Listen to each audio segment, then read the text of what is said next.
Look at this, folks. Well, Look at this. What have we here? We lied. I guess we Just changed like our Joe. mind, didn't we? We changed our mind. Oh. Said one thing before, and here we are. Changed our mind. Very simple. Yeah. So, yeah. Welcome to Brewing Controversy.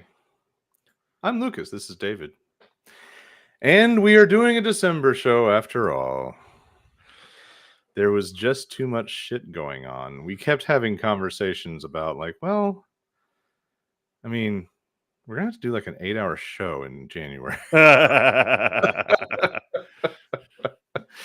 But honestly, I mean, the shit in the news. It's just impossible to ignore. Dude. Jesus.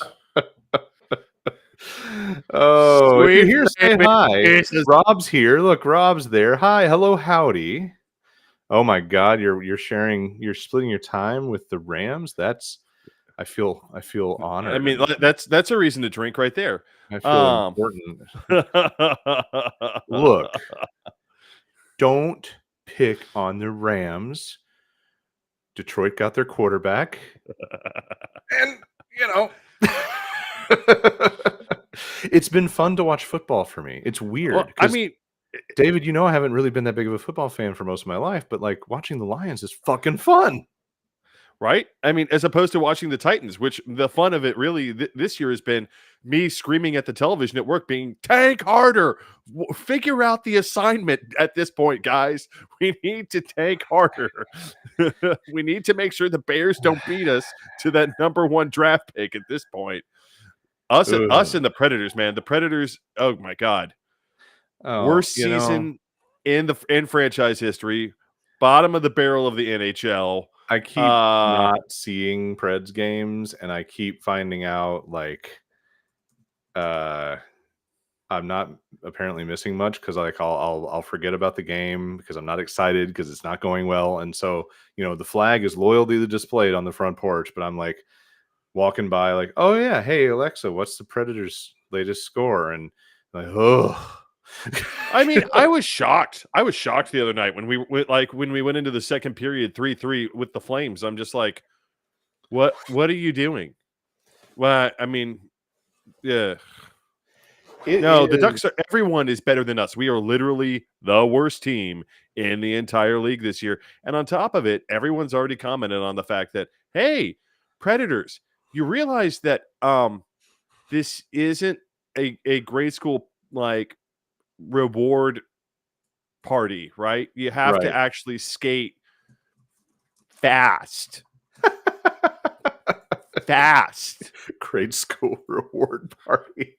God, that's so mean and yet so it's accurate. Appropriate. It's accurate. Yeah. It's like, what are we gonna do? Oh, wait, hold on. Wait for them all to get ready before we get the puck past center ice. Fantastic, guys. Yeah. Thank you. Wild. Oh, we have amazing shooters. It doesn't matter because everyone's in front of them. Yeah. We'll see. Maybe it gets better next time. Yeah, well, I mean, the head coach, we're getting ready to pull, but we didn't have the balls to pull a Chicago Bears in the middle of the season, but this is probably the last year for this head coach, especially after he traded away all our rookies who he was like, oh, they're not working out very well. And then he trades them off to everyone else where they do amazing. Is it the balls, though, if you like just can't not? Like with the Bears thing, I mean, like the whole world was telling you, bro. It's not gutsy when it's obvious.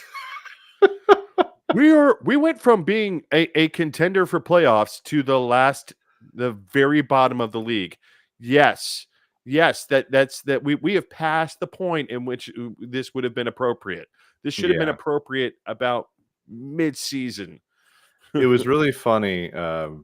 at the family Thanksgiving thing, which has usually been like a lot of diehard, energetic Lions fans here, just hoping against hope.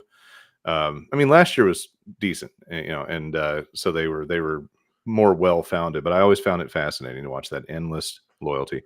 This year, I knew, hey, I'm going to go. I'm going to go in time for the game and go at the beginning of the game. We're going to hang out in the living room with the various folks from the family watching the game. It's going to be a lot of fun. And I get there, and it's basically like me and her uncle in our Lions shirts, and then two guys, like one of which is her cousin's new husband, and then his uncle, I think. And they're in Bears shirts because I forgot he's from Chicago. And so like we watched the game with this even split group of 4 guys in the living room. A lot of other people were going to earlier gatherings on different sides of the family and didn't make it for the game, which was different and weird. And I was like, well, shit. I mean, this is still fun. It's fun being here in a room full of wild ass fucking enthusiastic Lions fans. Yeah. At the end of the game, those 2 Bears fans just quietly, they like turn around. And they're like, what did we watch? That the end of that game was just like everyone was like, "Oh my god!" Which reminds me, speaking of Michigan football, like,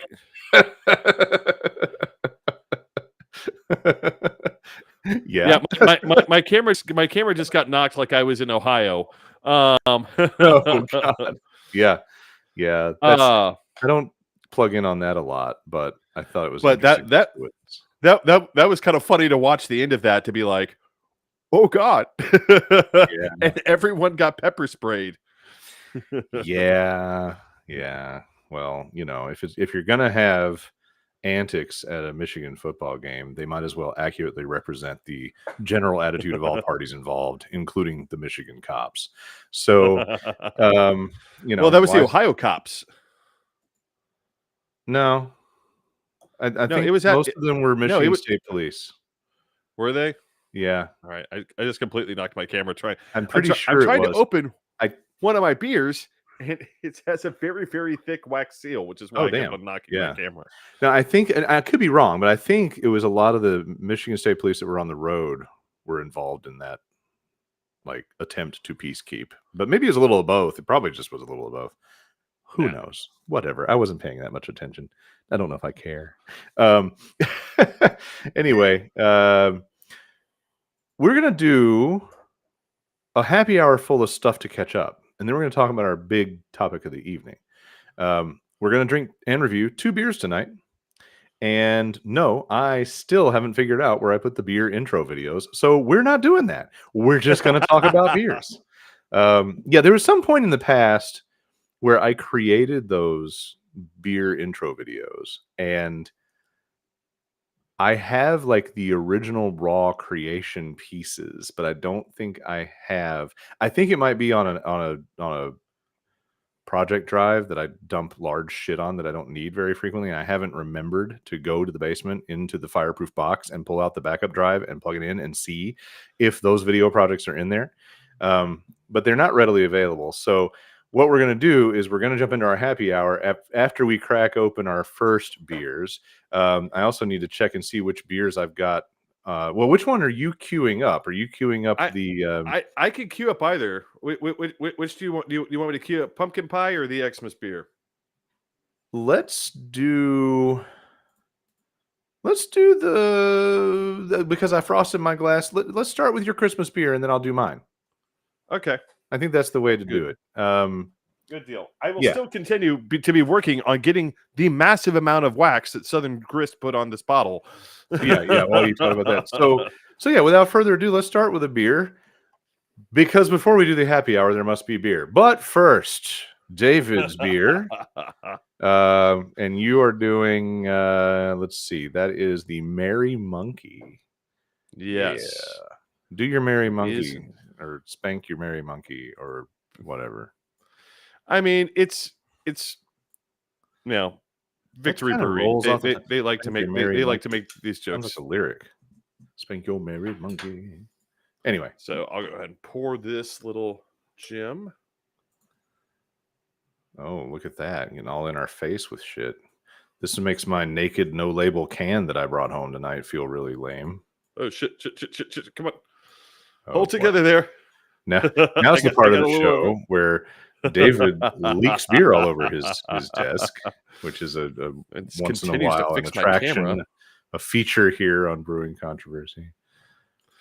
But yeah, it's a Belgian, so it's got a lot of head. Mm-hmm. Or as I call it, hangover juice. Yeah. I should probably get past that. It's probably not really that bad, but I haven't let that experience go. So actually, while I wait for this to go down, you go ahead and go, because that head is going to take a moment to settle. Oh, for crying out loud. Really? Oh, this is what happens when David doesn't pre-pour. Well, let me make sure my ratings number is correct, because, heaven forbid we do that wrong. All right, well, we'll switch over to Dunk the Halls. So what I did, I went to a mixer tonight at Brewery Vivant, right across town. And they happen to have now the second annual edition of Dunk the Halls, which is their Dunkelweizen for the holidays. It's actually a special release for the Chris Kendall Market, which is a really cool downtown market attraction, Christmas market attraction. Made big news last year. And last year, I came back from that with this mug, which I was really thrilled to get because I just thought it was super cute and has their logo on it. And I think they were smart enough not to put a year on it, so they could just keep on, keep storing these glasses and selling them. So when I saw that they had the beer out and it was available at the brewery, I decided, you know what, I'm going to go home, I'm going to frost this fucker, and I'm going to put it in there for the show as my nod to holiday yum yum. So I'm going to pour this guy, and hopefully I'll have better results than you, or we're not talking about any beer for the next 10 minutes. Right. And they did not have any 4-packs. So I asked, well, can you just give it to me as a crowler pour in a plain can? Well, she said, I'm sorry, I don't have the labels either. I said, that's no problem. I can take the plain can home because I'm going to put it in the mug or in the little mini stein. So there it is. It's pretty. I like it. I remember being pretty impressed with this. It is so appropriately festive to be at an outdoor winter market in an environment that matches the breed of beer. And so I remember really enjoying walking around the market. I got my Dunkelweizen, and it's cold out, but it all feels right. So here we go.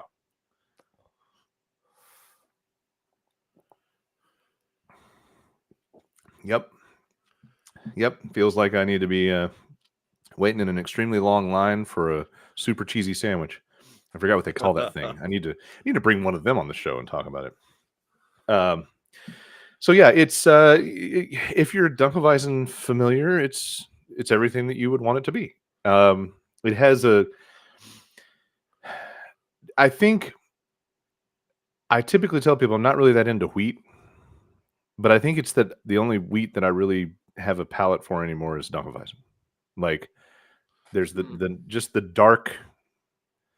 dark piece of this experience makes it work for me in a way that, you can bring me a Oberon with, great, cool. Everybody here is like, it's Oberon Day. I'm like, but this, like, I can get into this. And I think it's just because it goes a little on the dark side.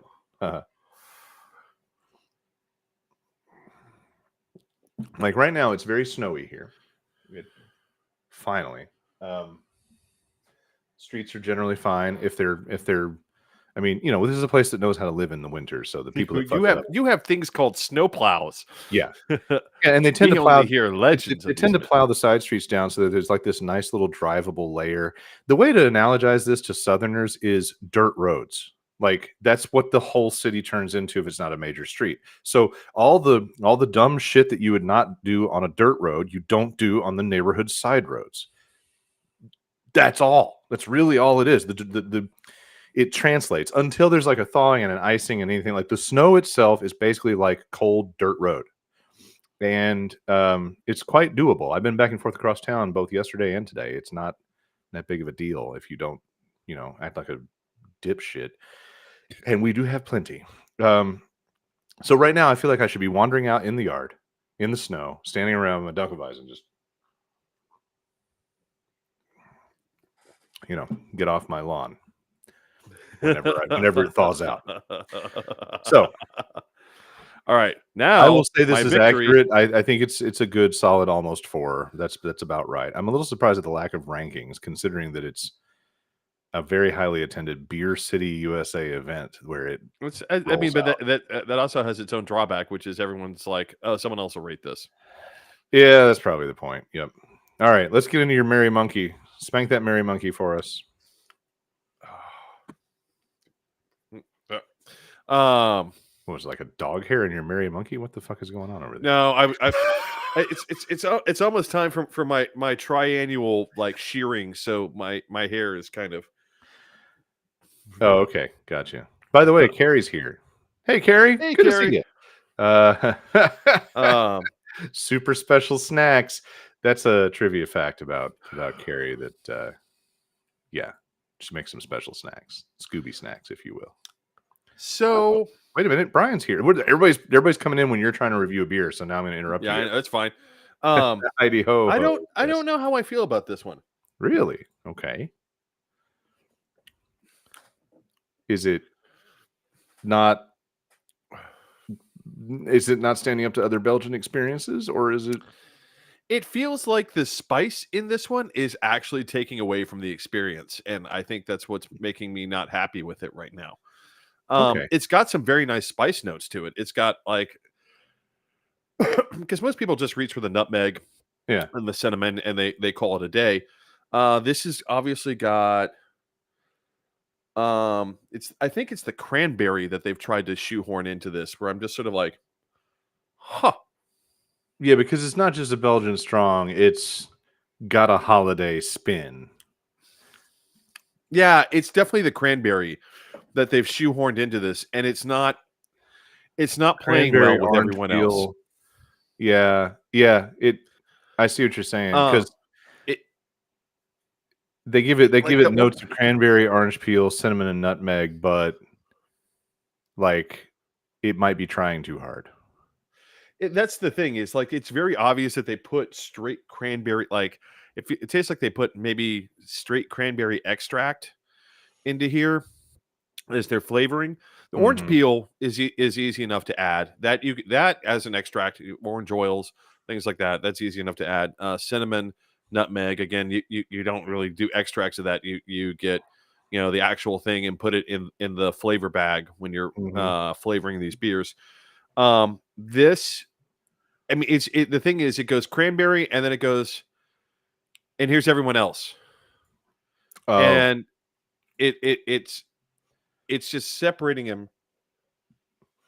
so it's kind of not really balanced.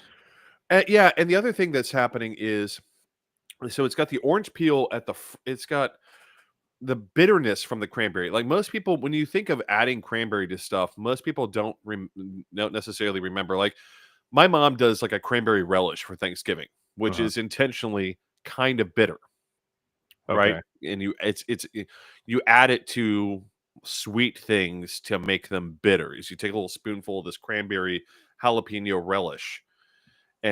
and you put it on stuff, and it adds a complexity to it that can be kind of fun. This is what that reminds me of, except there's no underlying sweetness to back it up because most people don't realize that nutmeg and cinnamon are themselves not sweet things. We typically add them to sweet things to add flavor Uh-huh. um, to those sweet things. So it's cinnamon and nutmeg and a sweet thing. Uh, but they themselves are actually, if you just taste raw nutmeg or raw cinnamon, they're kind of bitter. So I have bitter from cranberry, bitter from the cinnamon, bitter from the nutmeg, and the orange peel. I feel like is trying to like drag the entire party back to the Belgian side, Okay. which is not working great. So they lost the plot. Yeah, it's because and it has like really sharp flavor differentiations as you're drinking it. Like there's you get like the nutmeg and cinnamon straight up at the beginning, then you get orange peel, then you get cranberry at the end. Mm-hmm. It's one of those situations, and for those of you who've never experienced like this, like sometimes when you're making a beer, you want to do that stupid like Willy Wonka full meal gum effect of Got it. it's the turkey dinner. Oh, here Yeah. comes the blueberry pie. Right. Oh Right. no. But like you Very want that descriptively effect. going through those phases. Yeah. This you did not want that. You wanted everyone to have a party together. I mean, here's the thing: if I was at a party when this was there, uh, and there, this it was this or a Coors Light, I'll probably take this. If it was If there was, toilet water or the Coors Light, you would take the toilet water. That's really not the best. oh, I would. I'd take the Coors. I've had to fix a lot You of said plumbing Coors issues this Light, week. I've like tasted a lot of toilet water. I Coors don't need any. Banquet. Coors Banquet. Okay. Coors Light. I don't know. The toilet water might actually be cleaner. No, I'm being honest. I have had to fix a lot of plumbing issues this week. I have tasted a lot of toilet water this week. I have tasted a lot of toilet water this week. I can tell you the Coors Light is better than the toilet water. And with that, I'm going to bring Brian's thing in here real fast because this is just too funny. He couldn't stick around, but he wanted us to know that since we're talking about current topics, the drones are our military equipment. It was in the latest Illuminati bulletin. Nothing to see here. But topically, cranberries, ick. I'm not on the cranberries ick train. I happen to like them. Also, thank you for the vote of confidence in my dirt road analogy. It really felt right when I was driving around town yesterday and today. Now, we're in a spot that's a little different. We don't exactly get the brunt of the lake effect beating in Grand Rapids, so it's a little easier to drive that analogy. There are some places closer to the lakeshore that are more snowy, snowpocalypsy, but still, it should really be reasonable for people. So here we get freezing, and then it goes back up to 60, and then it goes down to freezing, and then it goes yeah, back up to 60. And I was explaining that to fucking hate somebody my at the bar homeland. earlier. I was explaining that at the happy hour. Like, I forgot how it came up. Oh, we were talking about how pretty it is outside. Yeah. Like how pretty the little villagey area that Brewery Vivant is in, with the snow on the trees and the icicles on the awning and all that shit. And the employee was talking about, like, I think it's really pretty. It's like, I do too, and I'm not tired of it because I've only been here for 3.5 years. And then that became the where are you from, which became the Nashville thing. And then of course people that aren't familiar are like, oh, does it snow there? Yes. Yes, it does. And not exactly, but kind of sort of a frozen material that builds up and creates problems, and people are stupid, and it's all a mess. So yeah,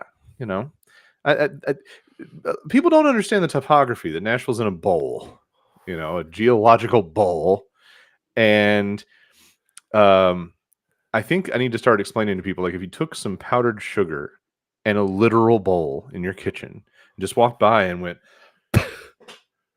what happens to it? Now walk by with the sprayer that you discipline your cat with.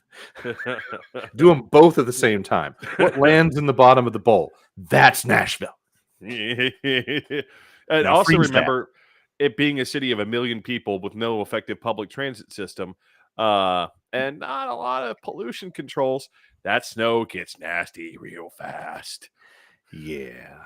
Well, It's time to dive into the happy hour. The hot take happy hour might be a little less quippy than sometimes because we have a lot of things that we want to talk about. So let's take a look at that because we're going to catch up a little bit. The first thing is the quippy title that we gave tonight's show, the pardon me. I think I gave a shit before the election. I gave a shit if Uncle Joe pardons Hunter. I would have been opposed to it running up to the election. I would have said, nah, it's the right thing to just let the law be the law, even though we all know it's some horse shit. We all know This is just much ado about nothing. They only give a fuck because they're targeting a guy. Any regular person that ran into these same charges would be put in a diversion program, et cetera, et cetera, et cetera. But after the election, I heard the news and I'm like, yeah, I don't give a fuck. In fact, do more shit. Do some more shit. Do a lot of really fucked up shit. They made it perfectly legal as long as you can claim it's part of your official job. Fuck it. Do it all. Do all sorts of fucked up shit. Do everything you want on the way out. Because people talk about, oh, well, how is this going to affect his legacy? I'm going to tell you what his fucking legacy is. Fuck His his legacy legacy. is going to be the motherfucker that should have left after one term on his own. That's his No legacy. shit. He fucked his own legacy with the election itself. There is nothing about this pardon that affects that. That's my hot take. That's my soapbox. What do you think? My thing is, it's the rule of law, and I can't. Like, here's the thing: I won't excuse it from Olivia's here. Hi, anyone. Olivia. Hi, Olivia. I won't excuse it from Trump. And here's the thing: I'm gonna try and keep some degree of looking around, saying I don't care that all these people are trying to burn the fucking house down. I'm still gonna try and be like, well, shit, it's my job to not have it burned down. I'm gonna keep on trying. And one of the things that keeps it from burning down is, guys, come on. We're not supposed to do this for family members. We're not supposed to treat the office like it's your own personal fiefdom. Yeah, is Trump doing it? Yes. And is that wrong? Yes. Part of, I mean, I personally, Lucas knows this. I hate Obama's whole, when they go low, we go high. No, when they go low, find a shovel and a goddamn miner's helmet and get below them. I mean, get down there like a Turkish sapper trying to take Vienna, man. I agree. I do think it's interesting that you decided that you were going to law and order lawyer this one and toe the we don't sink to their level Democratic line, but you do you, boo. Hey, listen, I'm saying when it comes to the rule of law, Yeah, when it comes to the rule of law, no. But when it comes to other dirty fucking tricks, oh fuck yes. And I don't think that's the wrong mentality. I just have so few fucks to give. Tonight we're going to be talking a lot about people not giving a fuck. We're going to be talking about people not having fucks to give about certain large stories in the headlines. But this one I just it came along and I'm like, he did what? Well, you know what? No, fuck it. I don't give a fuck.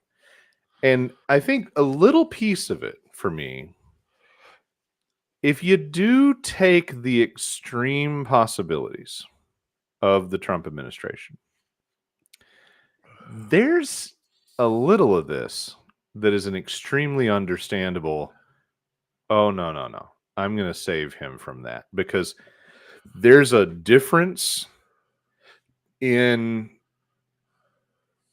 Kamala being elected and Hunter Biden being prosecuted and Trump. Well, I mean, this is because there's like a gulag approach. Garland, and I said this when he got nominated. I said I wanted Yates, and the reason I wanted Yates instead of Garland is I knew Yates, despite being a Republican, was going to go in there with all the hatchets to fucking bury. The whole goddamn hatchet factory was coming out with her, and they were getting bodies left and right. And Garland should have been the same way, but the reason Garland was nominated for Supreme Court justice in the first place was he was such a fucking pansy. That was why he was nominated by Obama in the first place. And the Biden and the Democratic establishment felt that they needed to repay him for what happened and by giving him the AG slot. No, you don't need to repay him. You set him up. The Republicans pulled dirty tricks and shut him down. Okay, that happened. Sorry, dude. You took one for the team. Now it's time to go to war on the corruption that was the Trump regime. And instead of sending someone who was going to go to war with these people who did these things to our republic, to the rule of law, to the institutions that uphold our democracy, they put in Garland, who was going to sit there and be exactly the person that we all knew he was when Obama nominated him, because Yeah. Obama nominated him because he said, literally, Republicans said, if we have to appoint a Supreme Court justice in this environment, well, the best we could do was Merrick motherfucking Garland. And look at what we got. We got a guy who had no problem going. The entire prosecution of Hunter Biden was politically motivated. The prosecutions of Donald Trump were motivated by evidence. Now, if your politics are overthrow the republic and establish a fascist theocracy, then yeah, I can see how you might think of that as political. But they weren't, because the evidence was he broke the law. Now, did Hunter Biden break the law? Yes. Did Hunter Biden deserve to suffer a penalty for breaking the law? Yes. Sure. Was it anywhere close to what Garland let his dog off the leash to do to prove to the Republicans that he was fair and balanced? If your side is promoting a fascist theocracy, there is not fair and balanced. There is crush them beyond belief. Right. Take the rubble that it was left, grind that into asphalt, take the asphalt, grind that, melt it down, and throw it into the sun. Yeah, you're right. You're right. You're absolutely right. This is me. You're seeing me live realizing that I let a color go uncustomized in our interface. I just noticed we were running with blue, which is politically compatible, but like, no, that's not what we use. I'm okay with Dutch Protestant orange. By the way, for those of you who might wonder, speaking of Grand Rapids, I don't. I just decided I'd throw that in there just for shits and giggles. I have no idea if that's Dutch Protestant orange. It just reminded me. I'm like, huh. I actually That's have Protestants. no idea either. Orange. But someone here does, because this is the land of it. So, all right, let's move to that next thing. You and I have two competing theories here, and maybe I'm the sucker, but Syria. Okay, so cool. All right, great. The upshot is Syria's rebellion finally succeeded in overthrowing, Bashir al-Assad. 50 years. Al-Assad. 50 years of al-Assad fucking regime. And my first thought was, hell yeah, rebellion. And then I was like, whoa, wait a minute, what are they about? Because every time that shit happens over there, anywhere over there, it's always like, okay, the last guy was fucking terrible, but let's check the fucking values on the next people, because I don't know if I trust that to be okay. And so there's some counter indicators and there's some good indicators. So the counter indicators are this: is they are an avowed Islamist organization. Not good necessarily, probably not good. But other indicators are they've called all the resistance forces to form a provisional government. So they, I think, for their part, even though they are an Islamist organization, they are at least being pragmatic about the whole thing, which is, hey, we don't want to keep fighting this goddamn civil war. I don't want to have the Russians here. I probably don't want to have the Americans here. So we need to make a deal with the Kurds. We need to make a deal with the Shias. We need to make a deal with everyone, and even the Alawites, probably. Although I'm going to be honest, I'm not so sanguine about the future of the Alawite sect after what's happened, because the Shias are not big fans. The Sunnis are not big fans. The Alawites, who Assad belonged to the Alawite sect, and he made sure all his military commanders belonged to the Alawite sect. He made sure a lot of people belonged to the Alawite sect if they were going to have power, and they're very insular, very secretive sect of Islam, and I'm not so sanguine that they're going to fare well under this new regime, because I'm sure there are a lot of people being like, wait a second. So the generals who shot at us were Alawites. The bureaucrats Wait, who those threw us people? in Yeah. prison were Alawites. The Mm. guy who was in charge of all of them was an Alawite. Guys? Yeah, right. Well, I'm hopeful that it can be. I would love for it to be at least somewhat reasonable for at least a little while. But what we really got into as we were putting together our list of things to talk about, you and I have some competing theories. I'm accepting the explanation of, okay, he fled to Russia. He's got asylum in Russia, and you have a different idea of what has happened.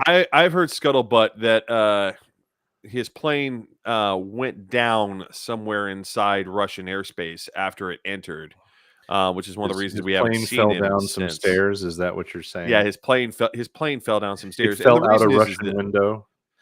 Putin has nothing to gain from giving this guy sanctuary. He has everything to gain. He actually gets to win a lot of things by killing him.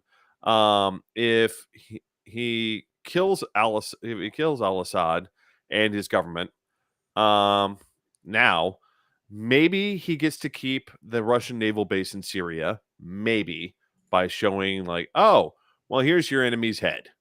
You happy with that now? Maybe you'll let me keep my base. Um, the other thing that he gets to capitalize on is he can look at all his domestic political underlings and be like, this guy fucked up. Look Mhm. what happened to him. And because Trump, he's made a big deal about we're thick as thieves, me and Al Assad. I'm gonna back Al Assad. I mean, and mostly because he wanted to make sure that Russia got to keep its naval base, because that's a red line for Russia in their strange obsession with things.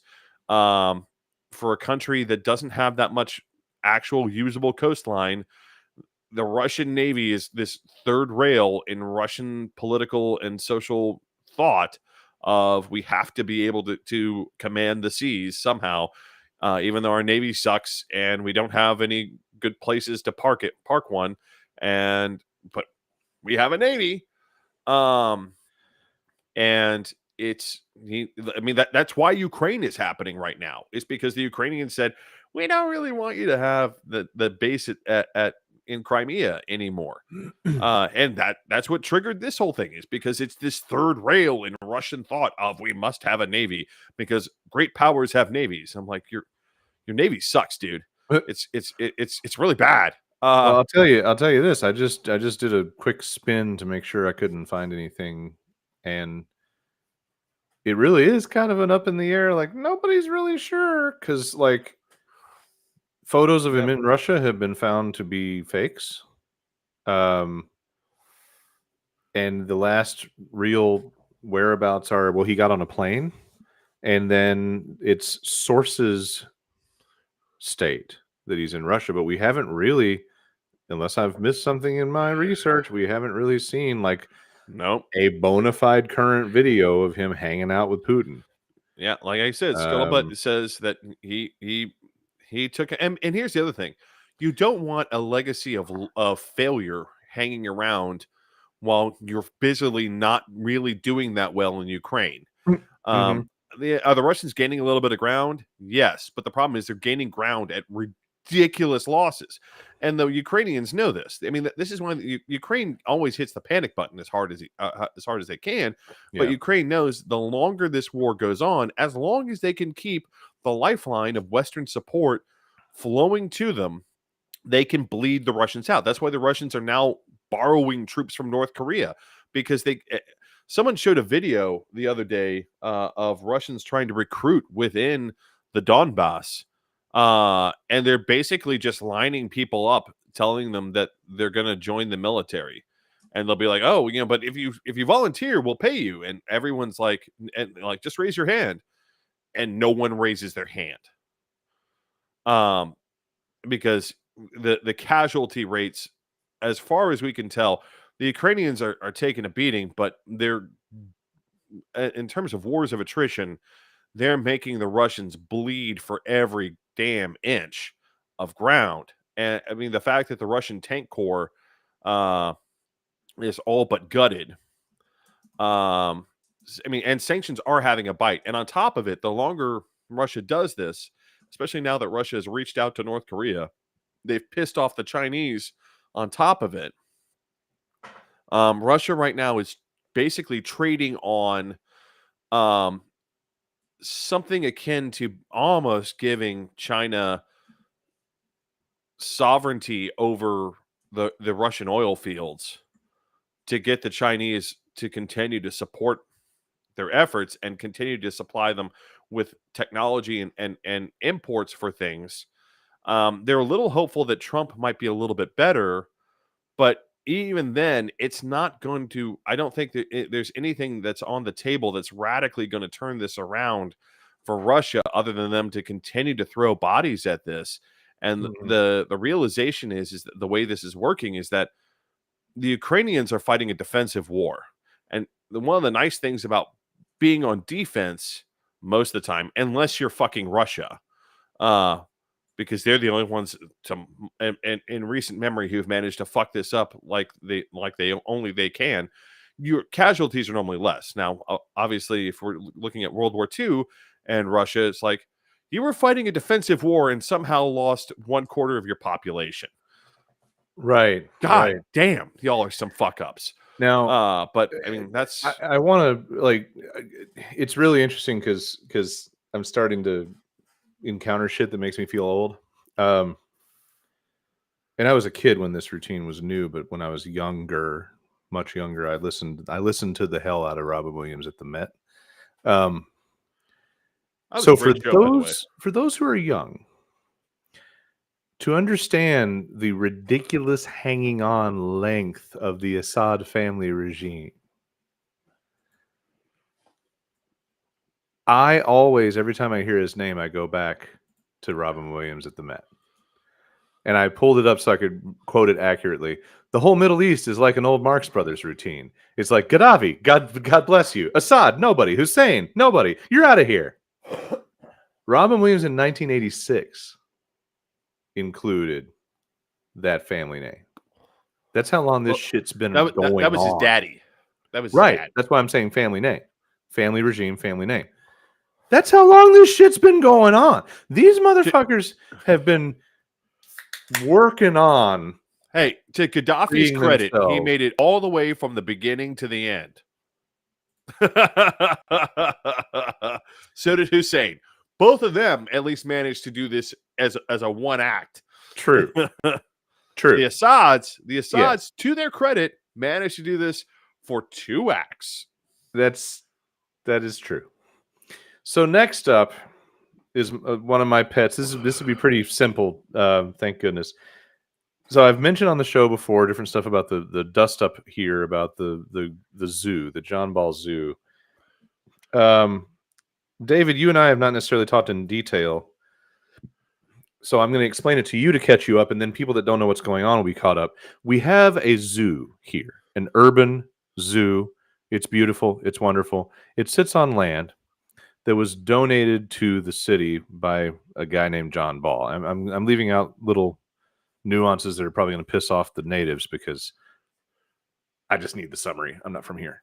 So it was a park, and there was a zoological garden element that was involved at some point in the history, and I don't really know when, and I don't really care.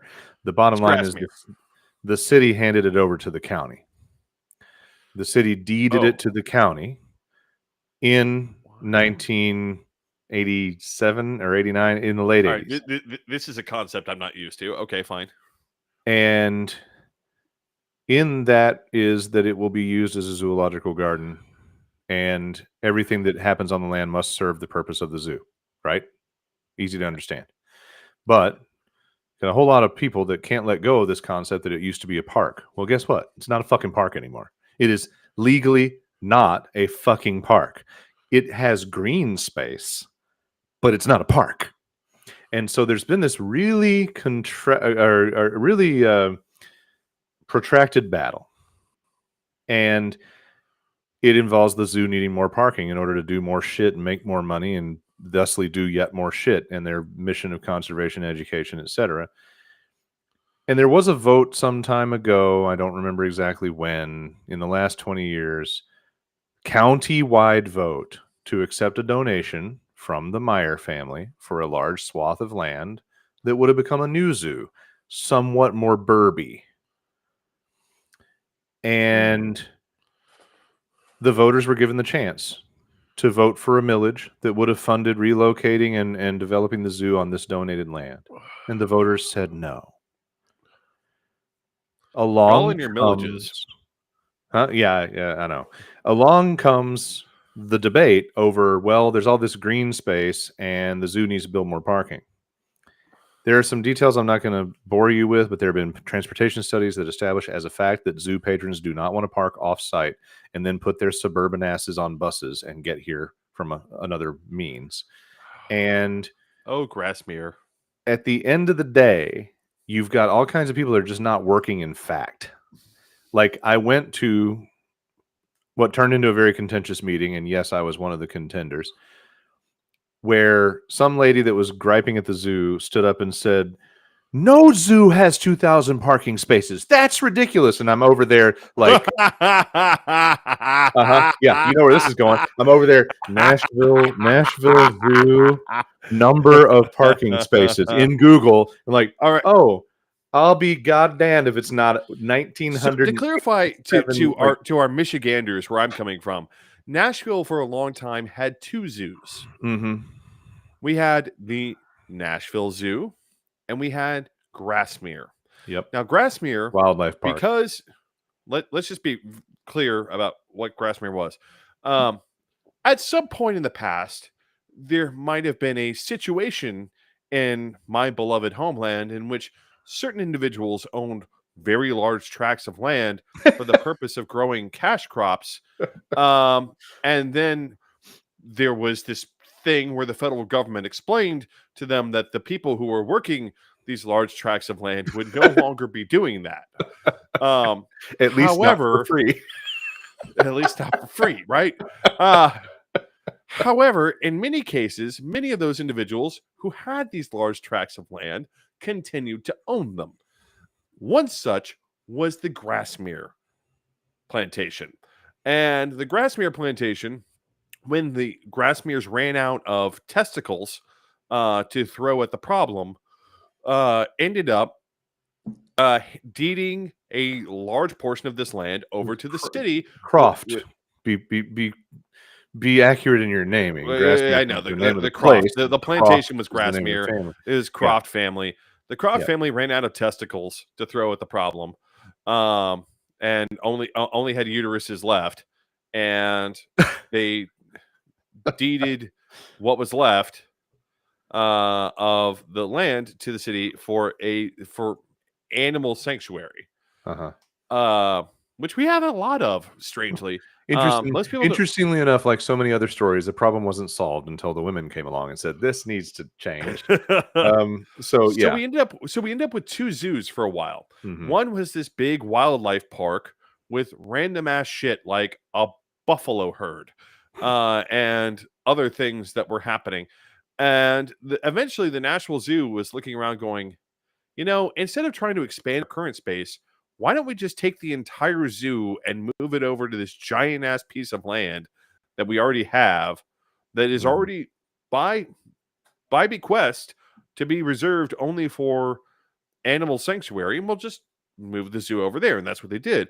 And things arguably got better for Grassmere and a lot of other things because Grassmere was kind of just weird and wonky, and they also got to access the trust fund that was attached to Grassmere too when they did that, which was nice.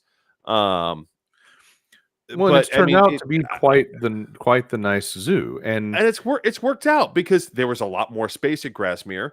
No one had to argue about shit. And now here's the thing: they got a shit ton more parking spaces because I was fucking out. Because it used to be a giant fucking plantation.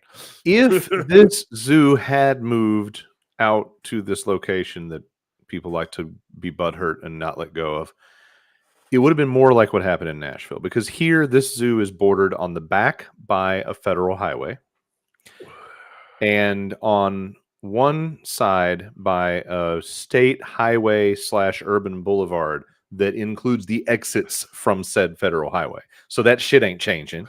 And then on the other side, a Coca-Cola bottling plant and another major road. And on the what I call the front side, which apparently pisses off some of the neighbors, the neighborhood. And They don't like the front side. They don't like being. well, so I'll say the front when talking about the part that's kind of more. It's hard to understand, but the part that I tend to say is the There's back. a main entrance, right? Yes, and I So can the main entrance tell faces a direction. sort of. I can tell when I say the So back. the main entrance faces the direction. That's the front side. It's more complicated than that because it exists in a street grid. It's hard to pick a front, but when I say the back, you can tell there are certain people that are pissy about the fact that I've like dismissed their street that's on that part of the layout. But the bottom line has been a bunch of grousing and fighting about stuff that's just not factually defensible. And I will say that it caused compromise that is very good, and it's finally been put away, but not without a whole bunch of fucking disingenuous garbage. And one big piece of it was the opposition painting the zoo as the villain literally brought all the wackos to the yard, and they didn't have any way of managing the population. So you got the people that don't even live near the zoo that think zoos are evil, like the Greenpeace fucking weirdos, like the real fucking like strap themselves to the front of the boats and spray paint shit on their chest, Greenpeace fucking wackos that hate zoos. So you had that group kind of come out of the fucking woodwork and attach themselves. Then you had this whole local group called Save John Ball Park. Now, David, dear David, knowing me and being fellow Nashville guys and the experiences that we've had, what do you think my default judgment of any movement that paints itself as a save movement is probably going to be? And let me help you be sure that you hit the right topic: fairgrounds. Oh. So when I see a movement claiming to be a save this thing movement, I am automatically fucking suspicious, because my experience at the Nashville Fairgrounds with the Save Our Fairgrounds movement, which was also full of shit. So basically there was a lot of fighting over green space. There was a lot of disingenuous bitching and moaning about different details. But the wild part of this is that the zoo's been trapped in the middle of the county kind of telling them what they would and wouldn't allow them to do, because the county owns the land, but the zoo is an operating tenant essentially. And the people in the neighborhood environmentally pushing back. So when they initially proposed like all the parking over here in what I call the back, the county was like, okay, cool, you can do that. And then they said, well, yeah, but we want to protect this green space up front that the neighborhood wants to have as green space. We want to ban parking there. And the county's like, oh, no, you can't do that. We reserve the right to be able to park shit for overflow if we ever want to do a big thing. And the zoo is like, okay, well, fuck, bro. And then the neighbors are like, hey, your parking in the back is too dense. You need to thin that out. And then the zoo is like, well, fuck, now we need to expand more in the front. And so they've basically been stuck in almost all year this year, stuck in this back and forth shit in a no-win scenario. It finally got fixed. But here's the thing, and here's the reason it's worth bringing up in our little government nerd bubble tonight. At the very beginning, there was one solution that the zoo needed, David. And it's a very efficient vertical structure that makes parking less of an issue. And instead of getting the parking garage that they needed out the gate, they have to keep expanding surface parking until they can generate the revenue to pay for their own fucking garage. And this is where my original sin problem is. The county commission should have ballsed up to the table and said, you know what? You need more parking. The neighbors don't want to give up a lot of green space. We're gonna find a way, and we're gonna bond you the funding for your garage that you need. And you can pay us back as you earn the money. But these fucking spineless, manipulative shits in our elected county commission, which is Republican majority, I will insert. Yeah. They didn't do that. Now, before we give the Democrats a free pass, a bunch of them didn't do it either. Every one of these fucking people failed to govern. They failed to govern, and they made neighbors fight and hate each other. And that's what really pisses me off about it. But it's finally over. They finally have a new master plan. The county commission has voted to approve the master plan. It took 150 feet of protected green space perimeter around it against the neighborhood, made it 375 feet, and the county bent on their bullshit about you can't protect the green space. I mean, they could move to another place that has enough space for all of it, right? No, not anymore, because the people voted that down. The citizens in a vote. And so a lot of people were saying, well, we should just put it up again for another vote. Look, let's not relitigate every fucking thing. It's essentially settled law. The people were given the chance to pay a tiny little more taxes, and they didn't fucking wanna. And then you have this other thing that Grand Rapids has growing pain. Like, Grand Rapids is not mature enough to understand as it continues through the puberty of what it's becoming. There are all these people in the neighborhood going, well, yeah, the zoo is a regional draw, and we know they have to serve customers from everywhere, and people drive here from 3 hours away, and they have to park and stuff, but it's our neighborhood. We live here. And I'm over here going, welcome to being a destination for tourism. Hey, Grand Rapids, I have bad news. I live in an international fucking tourist destination. Guess what my downtown looks like? Guess when the last time a native who was actually born here crossed 10th fucking Avenue? Mhm. It's a long time. I actually had to remember the fact that the cathedral I was baptized in is technically on the other side of the line. And I'm like, well, technically I crossed 10th Avenue a lot, but 9th Avenue, fuck that noise. Right? But, so I want you to understand how this fucking works, boys and girls. yeah. You just take a part of your city and you accept that you will never set foot in it again. Well, and because here's the it thing. will It's just not simply even, it's send not you a even, check every single fucking month for random ass bullshit. And it's you know not what? even that It far works in. okay. That's the thing. It's not even that bad of a deal. The problem all comes down to spineless leadership. At the end of the day, the leaders are being bad at their job, but at the same time, you have people saying, well, what if I don't want it to be a destination? What if I don't want it to grow? What if I don't want all these attractions?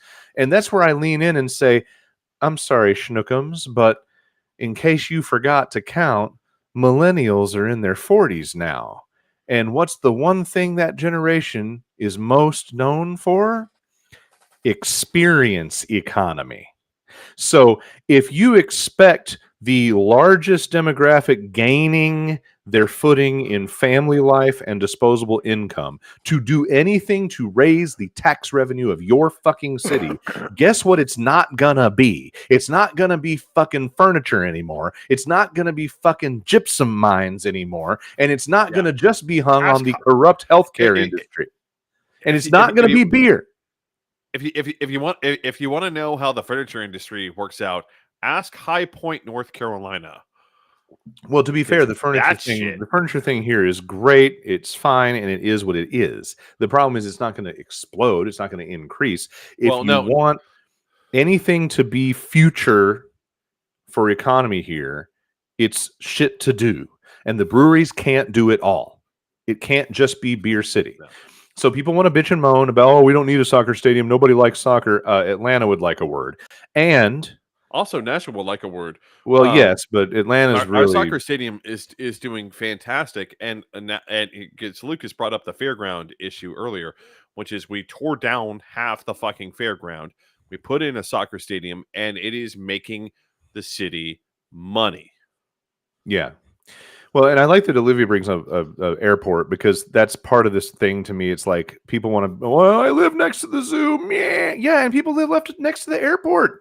Fucking sorry. But, so many Americans are so weird about having building parking garages. I will give Donaldson credit. I don't think anyone in Donaldson will actually ever complain about anything. But then again, Donaldson as a neighborhood is where dreams go to die. So... yeah, but it's hip, David. So here's the thing about the parking thing. There's this battle of ideology here where there are people that think that if you just take away all the parking spaces, the cars will stop. And there's a very admirable idea. It won't. Right. And there's a very admirable idea of, like, we should do things to push the culture toward that. But it's not a utopian solution. You can't just not have parking and people are going to suddenly learn how to city. You got to find a happy medium. To me, the garage was the happy medium. No, I mean there is a way to do this, and you can do what DC did, and what DC did was painful, which was DC basically made it so that you can't functionally drive in DC.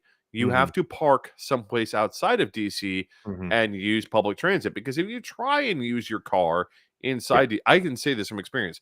I had periods where I did not touch my car for 3 fucking months. And the reason I didn't touch my car for 3 fucking months was this: trying to drive in DC after you get off work is simply fucking impossible.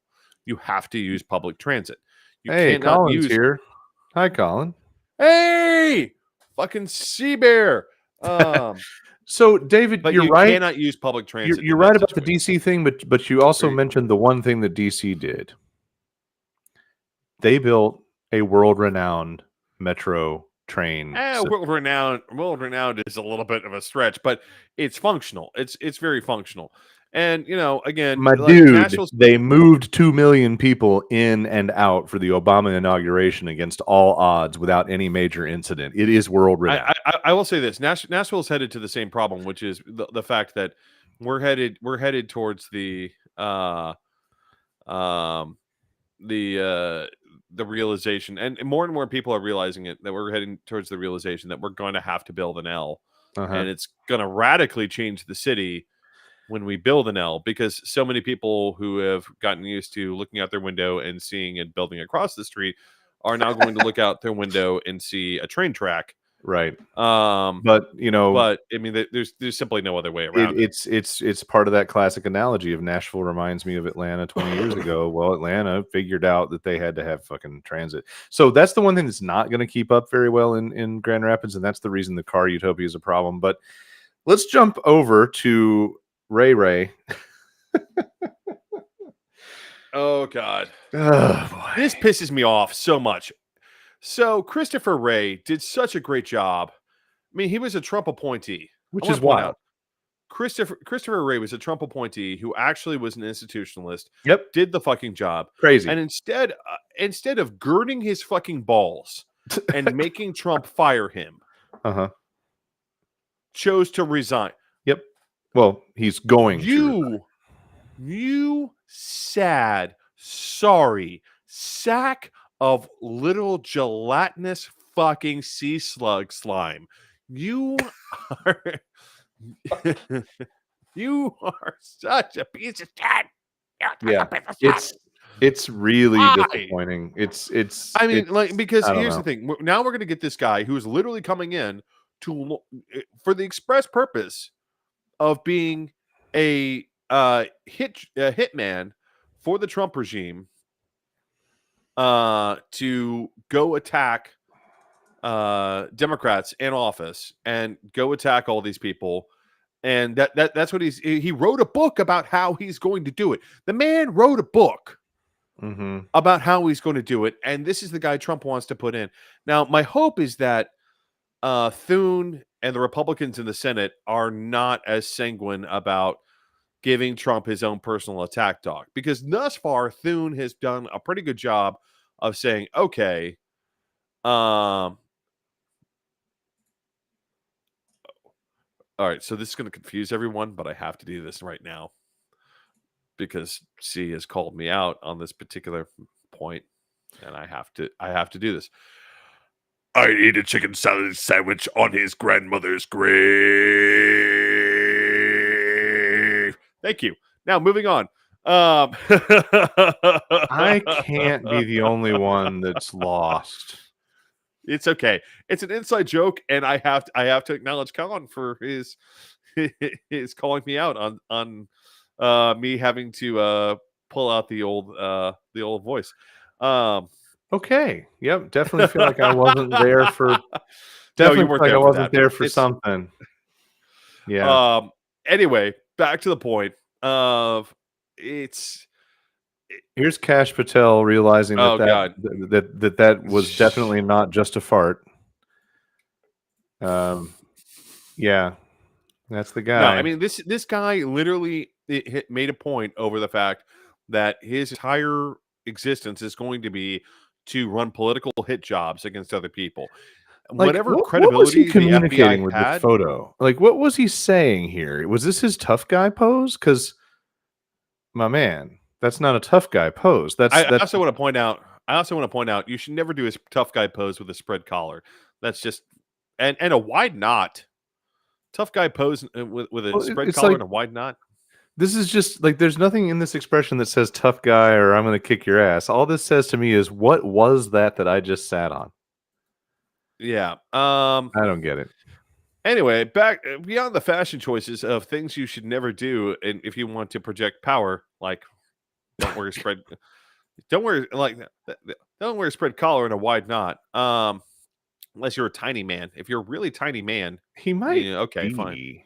He's I not think he terribly is. tall in the footage of him But tromping around looking for support. it's Anyway, uh Christopher Ray went from okay, maybe he's not that bad to oh boy, what a pansy. well, I mean, he Um, is. and I mean, maybe like, I there's cannot believe he reasons pulled like this off. there's a legitimate thread of concern that the really crazy shit's gonna happen, and if he were to put up resistance, he'd end up in a gulag somewhere with Well, fuck Cash that noise. Then Cash that's his duty Patel to the sharing fucking butt republic. plugs with him or something. I don't know. That mean that no, that's his duty to the republic. You make them pull the fucking trigger. You put the barrel against. If you're the director of the goddamn FBI, you're responsible for the domestic security of the goddamn United States. If someone's going to come after you, you make them put the barrel against your fucking head and you look at them dead in the eye and you say, pull the fucking trigger. That's your job. But That goes with now the you're territory. expecting a Trump appointee to be that much of a patriot, and that's definitely beyond the pale. I mean, he went after Trump. He did his job. He did the patriotic thing of, oh no, I'm not for party, I'm for nation. And no, it's bullshit. Well, It's bullshit. I mean, I cannot believe that this guy just rolled over like I just handed a corgi a fucking biscuit. maybe he and Garland can find the same pansy ass disappointing leader's retirement home and play a little bridge. Next, speaking well, of no, appointments, he's gonna go find a Republican leaning goddamn law firm, do nothing, and collect a paycheck for the next 15 years. That's what he's gonna do. That's very true. Speaking of appointments, we SA is the point. we knew that the appointment landscape was going to be a fucking shit show, and we also know that we can't lose our shit at every crazy stupid thing that happens with Trump. But I am Though interested. I'm interested the in this bridge one. too fucking far. Yeah, I mean, I'm interested in your take on this. This guy is a bridge too fucking far on this. Like this guy, multiple times now, he's randomly recruited his mother back into this thing after his mother wrote a lengthy email about the fact that you don't treat women very well, He's managed to recruit her to like rescind this scathing. Yes, I didn't know that part. Oh yeah, no, he sent her on Fox News. Yeah, I know. By the way, Jesse Waters' mom has more fucking testicles than this woman. I will never forget Jesse Waters' inaugural show, and his mom called in. They thought she was going to be sympathetic, and she's like, "Why are you doing this? You don't believe any of this shit." I'm like, "Thank you, Mrs. Waters. Thank you." Of course, it was Fox and Friends. It's always fucking Fox and Friends. Jesus. No, it was his inaugural. Like, this is the Jesse Waters show, and they're like, "Oh, his mom's calling in to give him congratulations," and she was like, "Ah!" I'm like, "Thank you, Mrs. Waters." So Fox and Friends. But now his Wednesday mom morning. That would be. This report was December 4th, so Wednesday morning of whatever fucking week that was. Well, literally, that was a week ago, last week. Appearing on Fox and Friends, said her son and his wife at the time were going through a very difficult divorce when she wrote the email in 2018, noting that she wrote it in haste and with deep emotions. I wrote that out of love, and about 2 hours later, I retracted it with an apology email, but nobody's seen that. Come on. This is so contrived. But of What? course. But Yeah. of Anyway, back to course. the reality. Here's the thing: the Trump administration, at least for the people who are backing it, uh, there's a reason they don't see this as a detractor. They actually see it as a boon. Yeah. It's Um, not a bug, it's a they actually, feature. yeah, it's not a bug; it's a feature. And here's why: we need to look at the reality of a lot of the thinking that's going on in the background with these guys, and one of them is, and this is, I have to tell people this all the time. I'm like, I keep on telling you this is where they're going with it, and you don't believe me until it's actually here. I want you to Uh, hold that thought for just a second because I'm pouring this in advance of our next beer review. You know the beginning of Prometheus? uh-huh.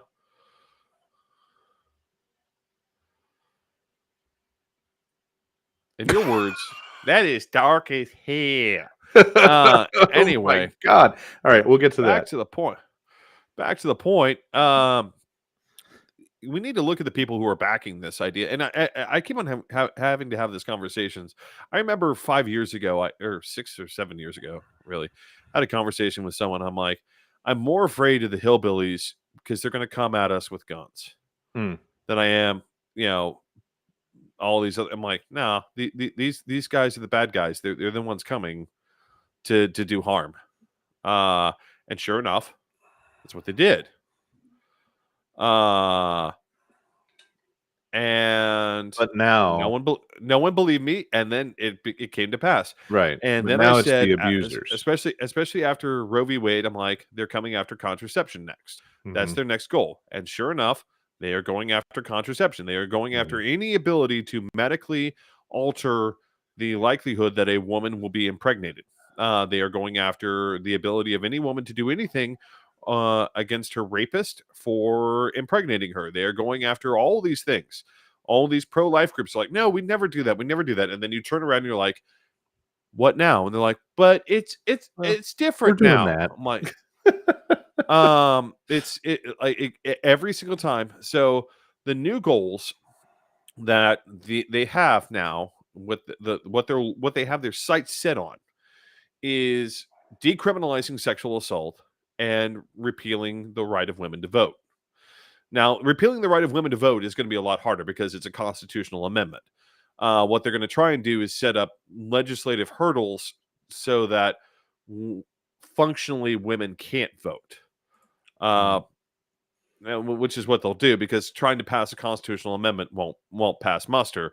But they'll try and pass laws to make it functionally harder for women to vote. Be like, oh well, this is the Domestic Tranquility Act, which basically says that, well, if a husband votes this way, it's assumed that the wife will vote this way, or something. I mean, like things like that will are their next goal. But uh, sexual assault is a feature, not a bug for these people. They want to show that they are manly One men of who us. will assert their sexual will over women. This is not, I mean, we need to get used to this idea, because this is where they're going, because they feel like women are too uppity. They feel like, oh, they've taken too much power. We need to take the power back and assert our male sexuality over them, true male masculine sexuality over them. Uh This sounds like yeah, a exactly. parking lot being overrun by truck bros. And I want to point this, can you put up Olivia's Yeah. Yep. comment? Yeah, they've already tried to start ending no Right. fault divorce, Right. Yep. which again was a protection primarily for women in divorce proceedings. Because men would very often say, well, prove that I'm an abuser, prove that I'm a rapist, Yeah. prove all these other things. And women would say, fine, I can't prove it. How about we just do no fault divorce and do it that way?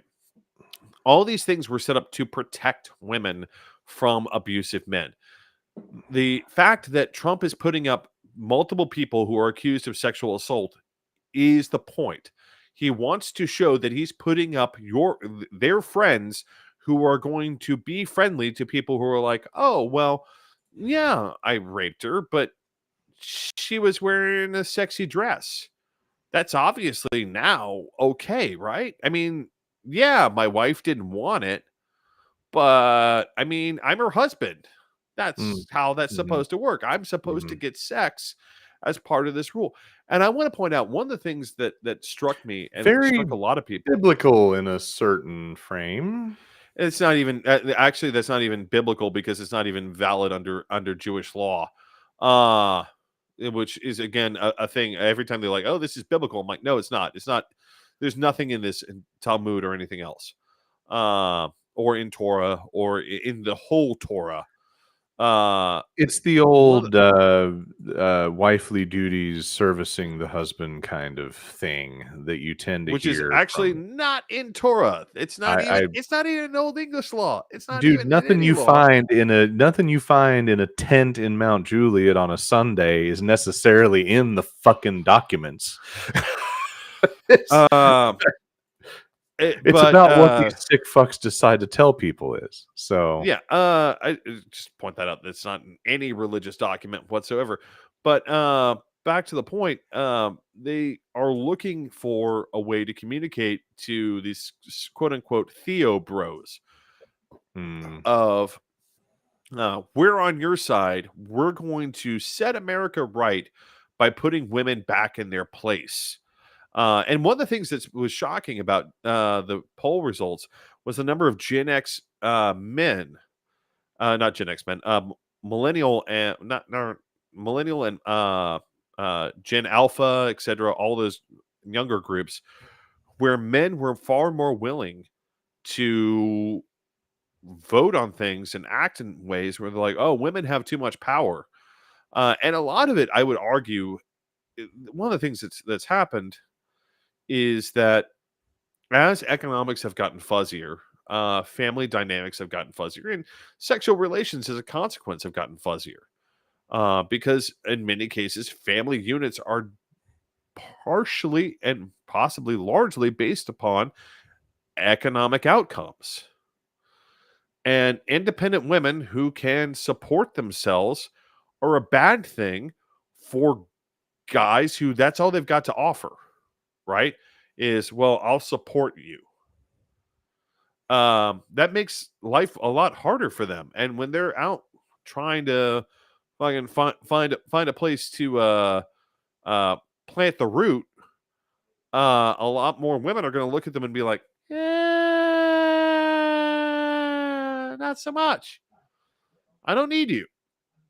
I can have a kid and be fine on my own. I don't need you to continue to be someone I am around because, well, you're kind of a tool. mm. And that creates a lot of anger. It and Olivia, it isn't just red pill. It's a chicken or the egg thing. Whether or not it's red pill thinking or it is, and again, I would argue that it's is it red pill thinking or is it the socioeconomics of a lot of guys wandering around who don't understand where they belong in the society in which they can no longer earn an income to support a family. That is getting into some of the great shit that I definitely. I would argue that it has far more to do with a lot of guys wandering around in society where they can't earn enough income to support a family, but they're left in a situation which they're still expected to, find a woman and create a family. Yeah, that gets into And the Scott Galloway kind of territory, who is one of my absolute favorites in the lexicon right now. And if you haven't done any reading or listening to that man talk about the predicament of men in our current state of affairs, he nails it really well. We really fuck up a lot, and then we want to stand around acting confused, like, well, we're gonna get into this after the next beer. It's the greed, fuckers. Anyway, let's do we that need to last move on one to the because last one. we do want to split this show into kind of two halves, and we're getting to where we're pushing it. And I had to make So, David explain for this those to of me. you Like, who are the confused, fuck is a this was taco future, David? So I'm going to For those now who- ask him to tell you what the fuck a taco future for is. those who are confused by this by this little thing. So, a future is something you buy ahead of time, thinking that the price is going to rise because you think it's going to be scarcer.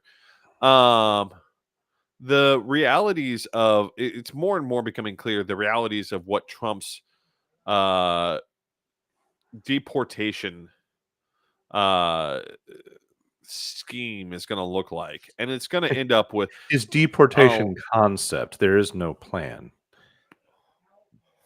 it's going to end up with a lot of haphazard and a lot of fear, like because again, like when you run programs like this, part of the point is fear.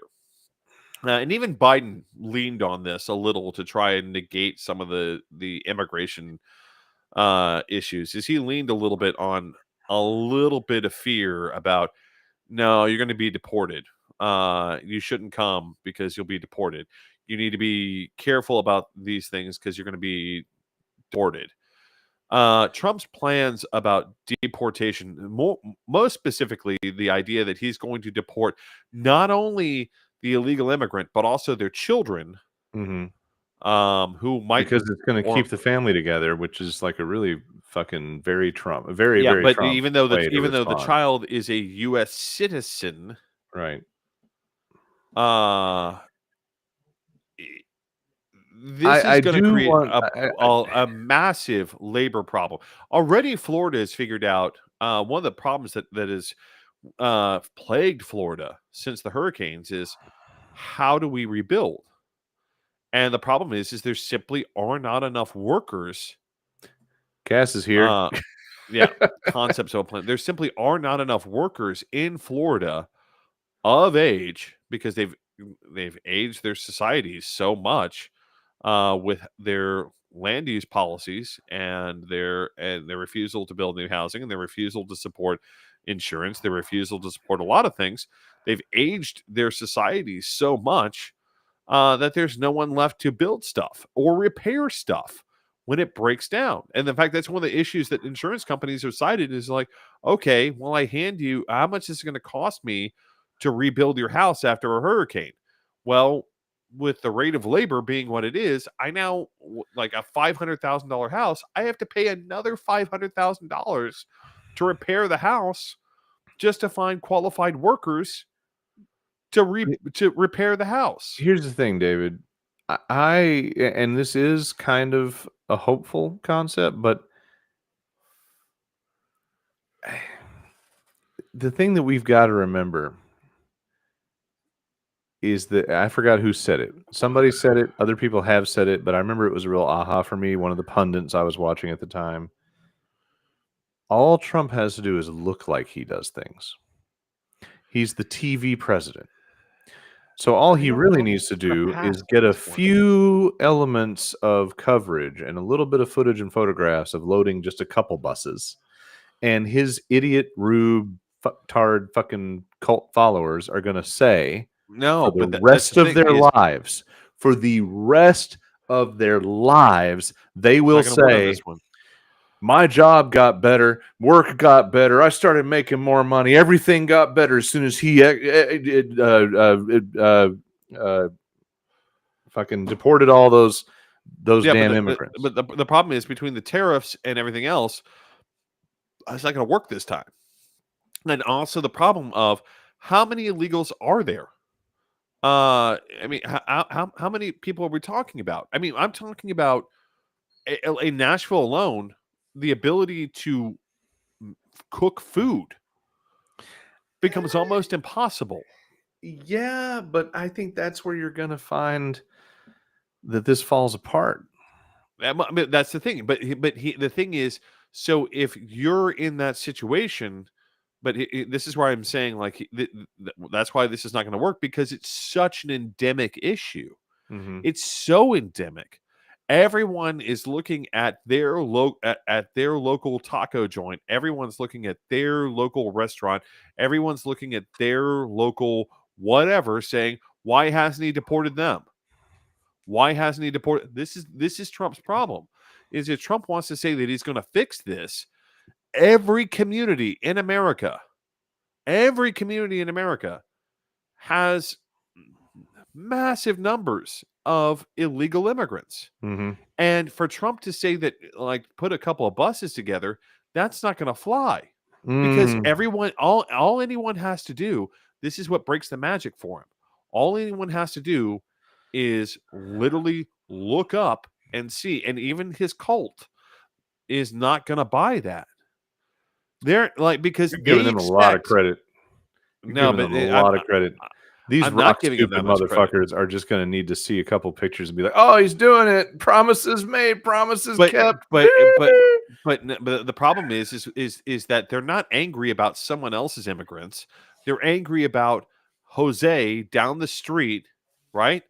They're not angry about some immigrant in Des Moines, Iowa, unless you Yeah, live in Des Moines. but they're going They're to angry about assume that. they don't know anything, David. They're going to assume that those people have passed muster. They're going to assume those people have Oh gone no, through the lengthy process of citizenship, because no brown person is going to pass and muster. their corporate lords and masters are going to give them like a couple of pennies an hour raise, and so they're going to go around No, talking they about, won't.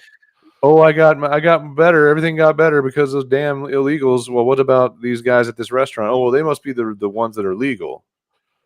No, they won't believe it because this is entirely racist based.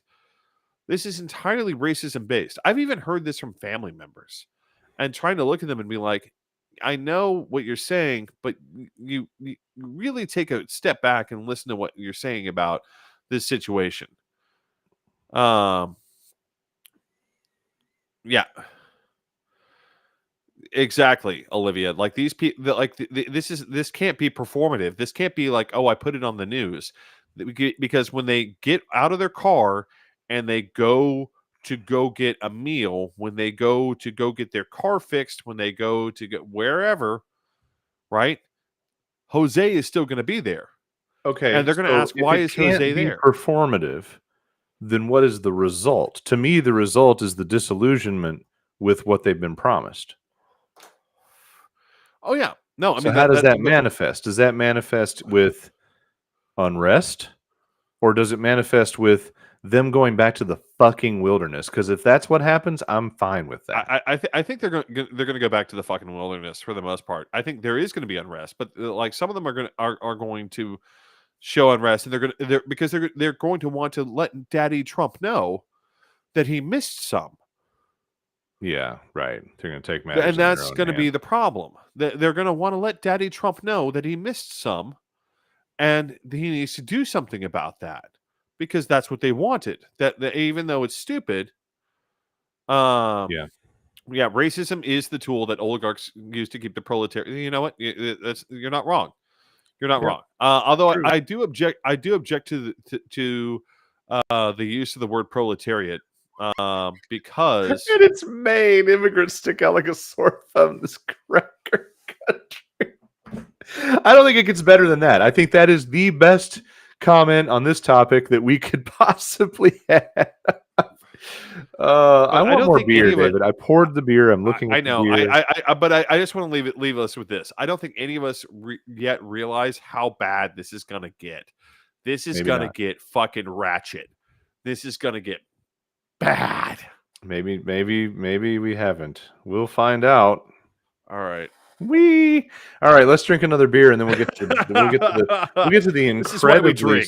simple, safe topic that we've brought to the table for the Oh evening. God, this is going to be awful. So next up, I went first last time by function. Are you prepared to go first this time, or should I go first again? Oh, look, you're also pouring your own primordial alien black goo, except you're pouring it. Oh my God, I'm never letting you pour me a beer. He's like, "Glug, glug, glug, glug." And then he's over here. Where'd all this head come from? I don't know, David. Maybe it was the fucking coughing, choking bottle that you. So this is Southern Grist's batch 1 theory. Okay, now the orange is not working for us, Lucas. The Dutch orange is not helping the cause. Why? It looks great to me. It's your problem. Okay. Anyway, It's fine. This is their pumpkin pie barrel aged bourbon ale. Now I had a choice between rum aged and bourbon aged, and my thought of adding rum to a pumpkin pie made me want to set fire to shit, and possibly launch a minor insurrection, to explain to people, fuck that noise. That is disgusting. Why would you ever do that? You vile, inhuman sons of bitches. Here, let me be more Uh, specific about that title. That it does have a long, clunky title, and I probably didn't do it yeah. justice. Oh my god, it's a So, pastry. Oh my god, it's a pastry. Ha ha. Yeah. Oh ha. Now I'm jealous. Everybody oh my god, knows. that tastes delicious. Oh Um, Jesus. so, oh wow. So my favorite style of pumpkin pie, and I want to explain. I have a love hate relationship with pumpkin pie. My birthday God, every 7th year falls on Thanksgiving, I got all of this wrong. I must. and I don't think I updated this one after we decided we were updating. Sorry. I'm going to keep working for on the data. so many of the years of my life, my birthday cake was always, fucking always, goddamn fucking pumpkin pie. I cannot explain to you how much I hate basic pumpkin pie. Really? So much, so fucking much, because Okay. every fucking year it was my goddamn birthday cake. Uh was pumpkin pie. Look, we put candles in the pumpkin pie. Okay, we're done. Like we're all Oh gonna eat. no. Oh, son of a bitch. But my favorite style of pumpkin pie, and I started doing this later on in life. I would look at people and I'm like, I need something more. We can't just do There, I straight fixed it. pumpkin pie. Everything is now accurate on the bottom of the screen that I totally fucked up before. So there you go. I need something different. We're gonna have to put a little bit of fucking extra effort into my fucking birthday cake, or I'm gonna fucking riot. So we started adding chocolate ganache Oh. on the top of the pumpkin pie. Oh. That's what Okay. this tastes like. Oh. This tastes like the chocolate crunch layer that put on the top of the pie, and then you Oh. have the pumpkin. Oh boy. That sounds wonderful. That sounds amazing. Who is this? Southern Griff? And There's it is no chance I'm finding this up here, but that sounds no, amazing. no, there's no hope of you finding it up there. But All this right. is absolutely, oh my god, like this is definitely a pastry. I am feeling myself like I am always. I joke with people now. I'm like I'm not that old, but I am of an age where when I go to the doctor and I'm very happy that all like my fucking blood levels are like within the range. Uh, Let me read their I'm always description. happy. I'm always happy to see that like my A1C and everything else is exactly where it should be. I'm Uh-huh. not diabetic. I don't have any of these other things. Yeah. This makes me think that I need to go like fucking like go take an insulin shot. I mean, it really, yeah. Oh dear. Olivia made pumpkin pie pudding this year. That But I mean, this bread pudding. this is That sounds absolutely amazing. so. And I want to give a detail because I gave such a Well, hold on, detail on hold the on. last one. I want to read this because this description just makes the mouth water. Blend of imperial stouts, aged Mhm. 27 months in Maker's Mark bourbon barrels, then conditioned on pumpkin puree, pie spices, turbinado sugar, marshmallows, and vanilla beans. Holy shit. And I gotta say, the vanilla beans really pop in this really well. What's Um, that? You got that bottle? Show the bottle if you still have it. One thing I like about Southern Grist is they keep doing that little like circular stampy kind of layout. And this is no. the one that had the thick wax top that made you basically Oh God. wreck your To, desk to, to, earlier. to be clear, they obviously sat this in wax. I'm gonna give you a view. Yeah, it's a They sat thick, this in wax thick wax. so long that it actually the problem I was having was it gripped around the bottle cap. Oh, okay. It looks like, wait, is that leftover from underneath the bottle cap? Yes. God damn. Okay. Right? That's what I'm saying. That's why I was having such a problem. I mean it was thick. They Yeah. put that wax on thick. Which I don't know if any of y'all could see the price tag. It kind of made sense for I'm like, okay, How much is at that least it's sucker? protected. It's a $30 bottle. Oh, that almost reaches my $50 bottle of Dungeons and Dragons New Holland Dragon's Milk crossover, 20% alcohol, Dragon's Milk D20 that I caved and put on a credit card a few weeks ago. Oh no, today was bad because Oh yeah, yeah. like I told you. So what happened is that Goose Island showed up at my beer store and made a fucking crap drop Mm. of all the fucking things for like all the way from 2021 to now Oh, nice. of cases of stuff. So some of this stuff has been aging for 4 years. It's Yeah, good. And like right. here's the thing with Goose Island, some beers like Saint Bernardus, it doesn't help that much. Mm-hmm. Other things, it does work. Goose Yeah. Island, Bourbon County stuff, it helps. Yes. Yeah. Monday And Night Brewing, flip a coin.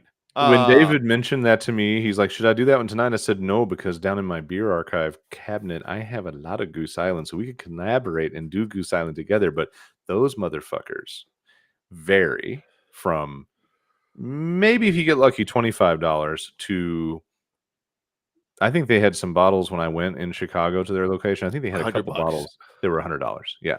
Yeah, I skipped that. I came So, out of there a little over $100 with 4 bottles, and it was varying prices that built that total up. but Um, like I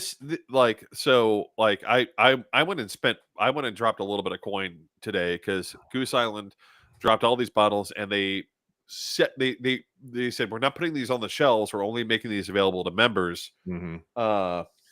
So we had a big sale and a bunch of people showed up, but I know you work, so we like held some back for the stragglers Yeah, to come that's and good. pick through. That's good of them. So I went and grabbed a few today, and All that right, made my bank account cry. Uh it's my turn, and I feel never like I yours. can't possibly compete. So there's a whole series from Bell's called I love the fact that it's called an expedition stout. That makes it Expedition sound Stout. sexy. Yeah, they have this whole line. I'm gonna say, the design snob in me. These are really lame labels. I don't love it. I had another expedition. I drank It's another expedition bells. stout last week. Same general concept. Meh. Whatever. Here's the funny part. I love how they spent like exactly 13 and a half seconds on the description for this beer, because the description that they put on the front of the bottle is the one that somehow made it to Untapped, but there's a much more like flowery one on the back of the bottle that somebody didn't put on Untapped. And normally, like a little tiny craft brewery or whatever, I'd give them a break on what's on Untapped, because what are they going to do? They're going to chase around fucking users all day. They got like 5 employees. This is Bells, on the other Bell's. hand, Bell's. Like, come on. Owned by New Belgium, Bell's. Like, come on, guys. So the description that's actually on the bottle is way better. Expedition Stout has traveled all the way around the world, but this adventure takes it to a new place. After making a year-long stop in bourbon barrels, we've added a little something to complement the deep, rich tones brought in by those barrels. Enjoy the flavor journey. So, here we go. Never had this before. It's giving a nose of like mostly basic stoutness, basic bourbon age, bourbon that's a barrel. good sign. Hopefully, The cinnamon's not climbing up my nostrils right now.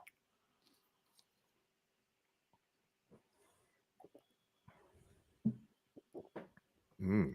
Mm-hmm. Mm. Oh. Oh. Uh-huh. Okay. So this could have been a cinnamon roll, and it would have been unfortunate. This, if I were to explain this to somebody, where I take this is, the cinnamon bread, like a cinnamon swirl bread, not a cinnamon raisin swirl, yeah, I know, I know. but just a cinnamon swirl bread where it's just a Little subtly cinnamon sweet. The cheap shit that they put out at the Hampton Inn for breakfast. Kind of, but here's what I'm going to tell you. Here's what I'm going to tell you. It's like that, toasted. And then when it pops up, they put it through the toaster again. But it's not charred. It's just well toasty. And then they took it and they soaked it in some bourbon. That's what this tastes like. And it's I'm a not gonna lie. really That nice sounds- balance. That sounds like something that would make me like. It sounds like a hangover cure, and B, something that would probably not work on me and make me throw up again. But this, I think it's. I was concerned about the possibility of an obnoxious cinnamon presence, but this is just extremely background, where you have to try to realize. Like, if you gave this to me without telling me that this is what it was, I might not pick it up. I might just say, So is it when you say toasty? Do you mean is it a coffee toast or is it a?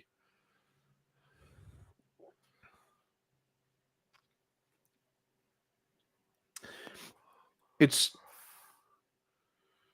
yeah, a Yeah, little it's bit of the coffee. roasty coffee kind of It's vibe. coffee. Okay, Yeah. that's what I figured because I'm like that Yeah. sounds awful. No, it's not awful.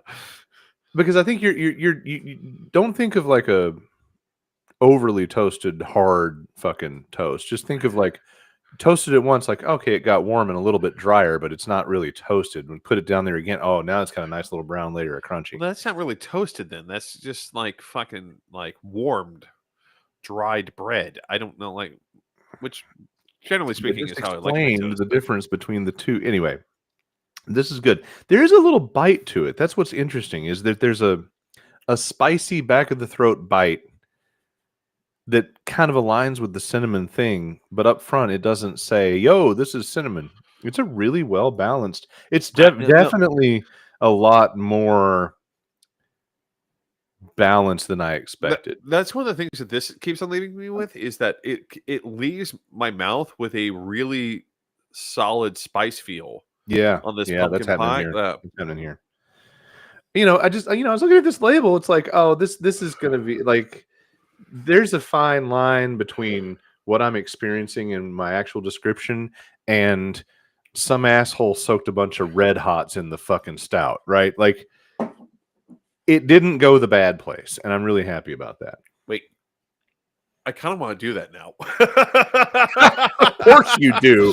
Of course you do, Mr. Fireball Shots with a PBR. Yeah. The hipster Hadouken. Colin knows about the hipster Hadouken. I kind of want to do that now. I kind of want to take a bunch of Fireball. All right, Red David. Hots and sit them in a stout and let them sit. David, it's time to try to it's time to try to navigate this next topic. It's time to try to talk about this without later being found as accessories. Ladies and gentlemen,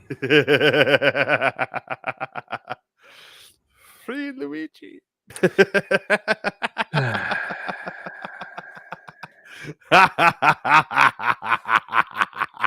so this has been difficult.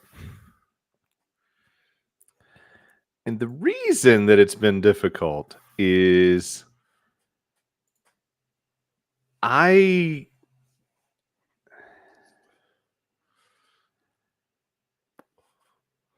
first of all, it's been super entertaining to watch all the pundits, all the newscasters, all the people trying to police culture Oh God! and find their way out of this maze because they literally want to continue to have a career in television. And so if they say the wrong thing, that gets construed the wrong way. But the issue that I'm having in this killing of the United Healthcare CEO, I'm not condoning murder as the solution, but I'm not the least bit sad. I haven't experienced a single moment of empathetic, sympathetic, any of the transferable feelings, any sorrow, any. I'm not falling for like the thing where people are, but he had a family. There are kids. What should his wife tell his kids? And I love somebody in some comment I read somewhere said his wife should look his kids dead ass in the face and say, Daddy was up to some evil shit. No And it shit. caught up with him. And I'm sorry, but he decided to take that risk. And I just don't think we're in a place where I'm supposed to give a fuck or feel bad about this. I'm not out there dancing around cheering on. Yes, more, please. My response to every time everyone wants to say that he had a family, I'm like, so did everyone who got kicked out of their home for Right. medical bankruptcy. So is everyone who got kicked out. Because again, the number one cause of bankruptcy No in tangible America, sympathy. I think that's a really good way of phrasing it. Go ahead. the number one cause of bankruptcy in America is healthcare debt. It's the number one cause. Number one cause of bankruptcy in America. The number one, and I want to be very clear. There's lots of different types of bankruptcy. You can have Chapter 7, Chapter 11. Most people who end up in medical debt end up losing their home. Mm-hmm. They end up losing their home. They end up having their home foreclosed for inability to pay the debt, or they end up having to sell their home in order to restructure their debt. And I see this as someone who's experienced this. Like people, I had a ex one time who asked me, "What do you really want?" I'm like, "I want to own a house. I want to plant a red Japanese maple in front of that house." She's like, "Well, why?" So the house that my parents had to sell because they couldn't afford to maintain it anymore. My dad and I planted that red maple in front of that house. We tore up. I spent so many summers tearing up that whole fucking front garden with a goddamn pickaxe to the point where I lost like half my fucking body weight in water. But one of the things is like there used to be this yellow rose bush out there, and it was just a fucking pain in the ass. I remember tearing that shit the fuck out. And we planted red Japanese maple, and they ended up having to sell that house. The reason they had to sell that house isn't because they necessarily wanted to sell that house, but it was because they needed to sell that house.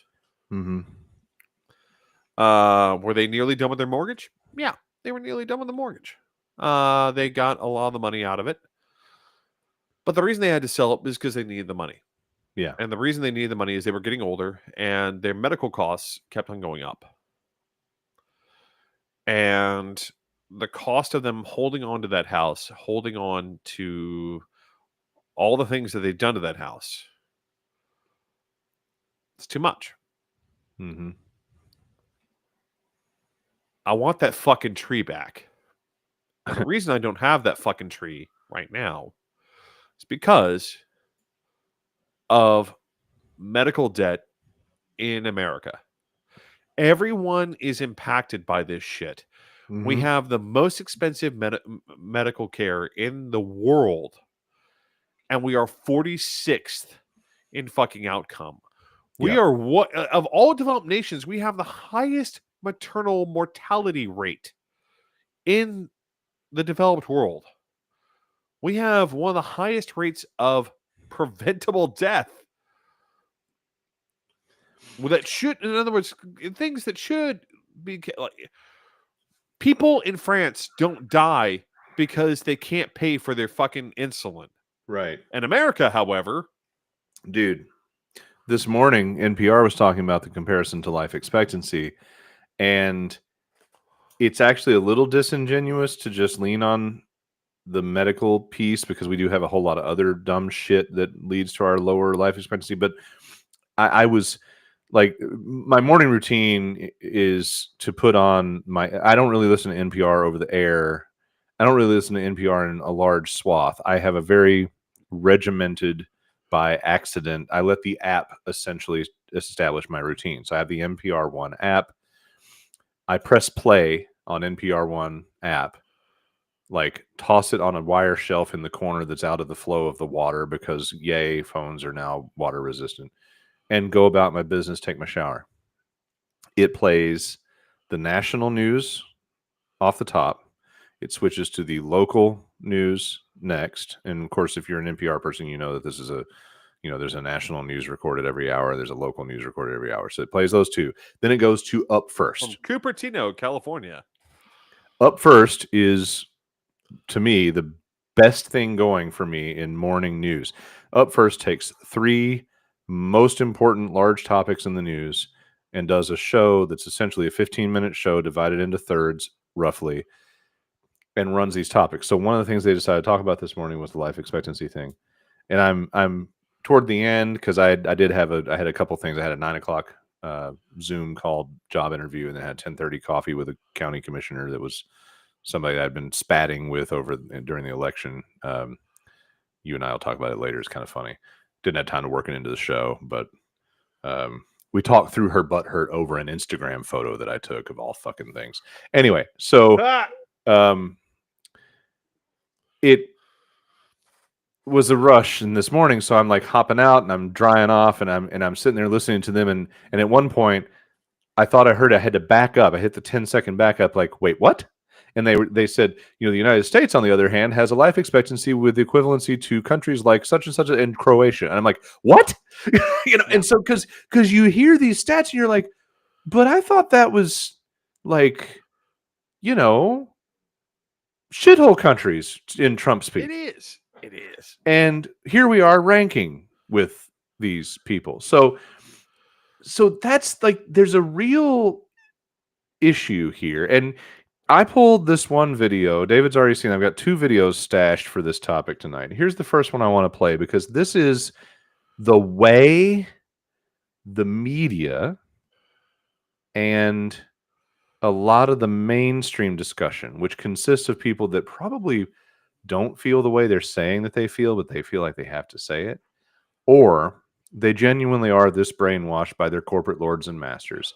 But this is how they tend to represent the zeitgeist, because they want to say it's all online, and I don't think that's true. I think this is a bigger reaction in the entirety of society, but they're painting this reaction in a way that made me immediately think of one of my most formative favorite pieces of nerd media, 1989's Batman. This is how people are being represented by the mainstream. You are a vicious bastard. Retaliate. I'm glad you're dead.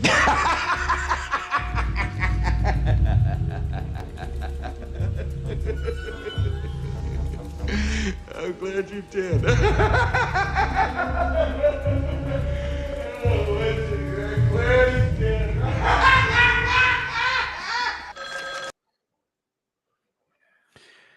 They're trying to make it out like we're all the Joker.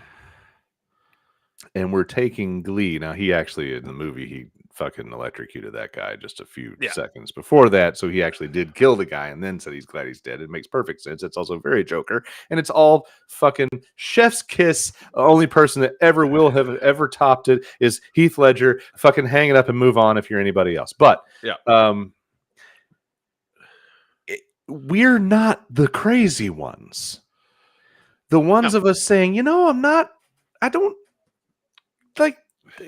give a shit. But here's the thing. I would argue that maybe we are a little crazy. Maybe we have been driven a little bit crazy.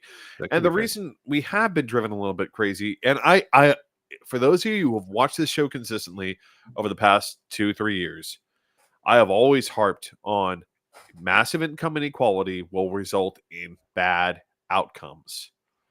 It will result in bad outcomes. It will result in people taking more and more extreme, because this is what we see historically. Mm-hmm. Historically, when we hit these income inequality moments, because the problem is the people at the top have lost connection with reality. Mm-hmm. And they will continue to make decisions that are not based in reality. They are based purely in fantasy. And the more and more decisions are based on fantasy rather than reality, they'll look down and say, well, these reactions are crazy because they don't match my fantasy of what's going on. And they'll try and propagate this idea of this reaction is crazy because it doesn't match my fantasy of what's going on. And they'll try and look at people and they'll be like, well, you, my yes men, will agree with me that, of course, this reaction is crazy because that's not true at all, is it? Well, of course, it's very much true. In fact, something worse is very much more likely true. If we still had all our banners, we used to have this thing like the David Wayback Machine. One of the things that I still have those, David. Those are here. Fear not. So before 1914, the beginning of World War One, the leaders of the Austrian Empire constantly believed, because they were so divorced from reality of what the Austrian Empire was. They knew there were problems, but they constantly believed, oh, the Croats aren't really that angry. Industry isn't really that important. Railroads are nice, but I mean, really, aren't dirt roads and carriages that much better? All this industry interferes with the real natural course of commerce, which is that the Duke or Baron or Marquis of someplace, control a natural resource, and then I let a business person extract from it for a relatively minor fee of 50% of whatever they're making. This is like, these people were so detached from reality. And then, of course, World War One happened and things began falling apart when they realized that workers weren't doing what they thought they were supposed to do. But industry wasn't doing what they were like. They couldn't make enough guns. They couldn't make enough cannons. They couldn't make enough food. And they suddenly realized that they had absolutely zero control over all these constituent parts of their empire because everyone had just been telling them what they wanted to hear.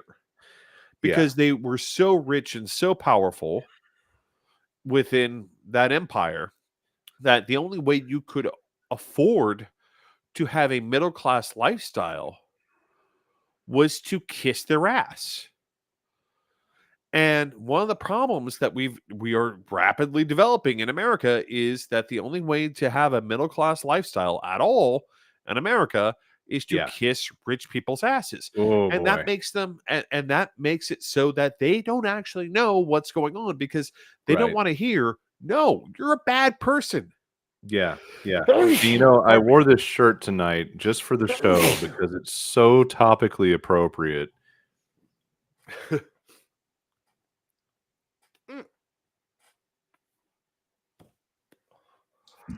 None of these guys actually. I really like wearing this shirt in public. Now, I always remember I may have to tune that in a little bit, but like, it's the reality is that there are more of us.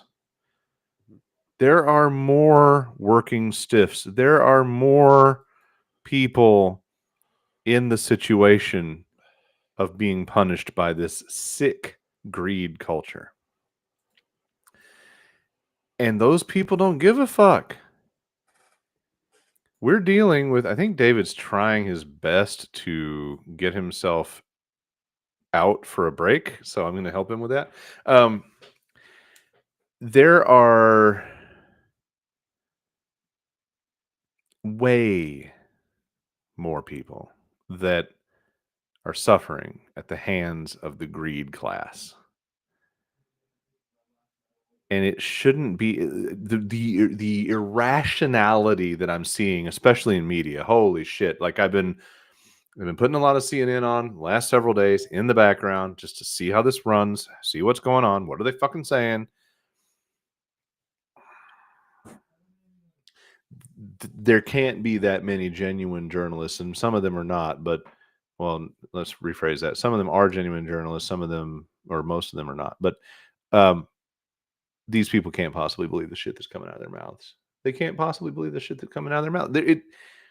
You can't be that thick. You cannot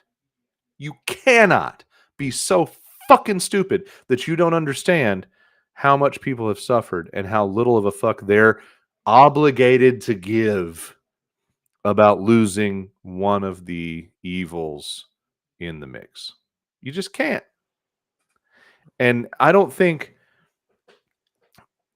that they're all being honest. I think some of them are brainwashed and they believe, they're really trying hard on this whole No, crazy thing. They're honest. really trying hard on this, like, well, he's probably insane or whatever. Like, no. He's probably real pissed off and driven by a cause. No, they're absolutely terrified because, again, even remember that MSNBC is run by an avowed devotee of Trump.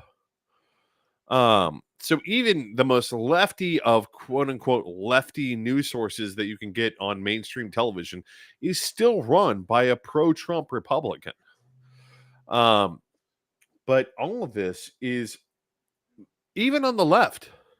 I still remember Pelosi having her whole meeting with healthcare executives being like, oh, no. Of course we never go for healthcare for all. Mm-hmm. The wealthy in America have become so radically detached from reality. And the thing is, I would argue, and I've made this argument for a long time, that the greatest export of oligarchic America is always fear. And why is that an export? Because obviously you have to produce it somehow. They are producing it. They know on some level what they're doing is wrong. Mm-hmm. And they need to sell that fear off. They need to take the fear of that what they're doing is so radically wrong compared to a functioning economy, compared to a functioning democracy, compared to a functioning society. That it's so wrong that what they've done is they've commoditized it and found a way to sell it. And I would argue most of that is through mass media. Mm-hmm. But what has happened in America over the past 30 years? And I blame, if you want to look for a genesis of it, it's at Ronald Reagan and the deregulation and the removal of the checks that were established by the FDR revolution. Yeah. Yep. By the way, you made an old guy error. It's more than 30 years, my boy. No, it's been about 30 years. So Tip O'Neill was still able to put some checks on Reagan. It's been about. I would meet you at 40 because it's the upper end of 30. I would say 40 years is more accurate. Between 30 and 40 years. Okay. Yeah. But 30, the reason I'm nitpicking you is that 30 years kind of gets you into this territory of the Clinton years. And it's like, not that those didn't continue the corporate genuflection. But yeah, it's so the thing that I'm sorry, did I stutter? Did I stutter? The thing that I can't articulate it. I don't know what it's not Schadenfreude. It's not the Joker clip that I just played. It's not like, ha ha ha, he's dead. Yay.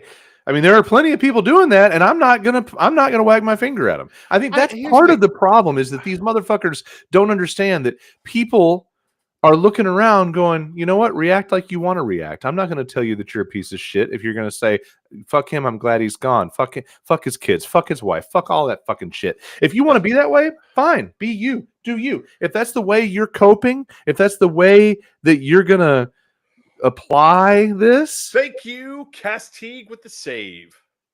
It's not really a save. It's still 40. It's 30 years. 30 years.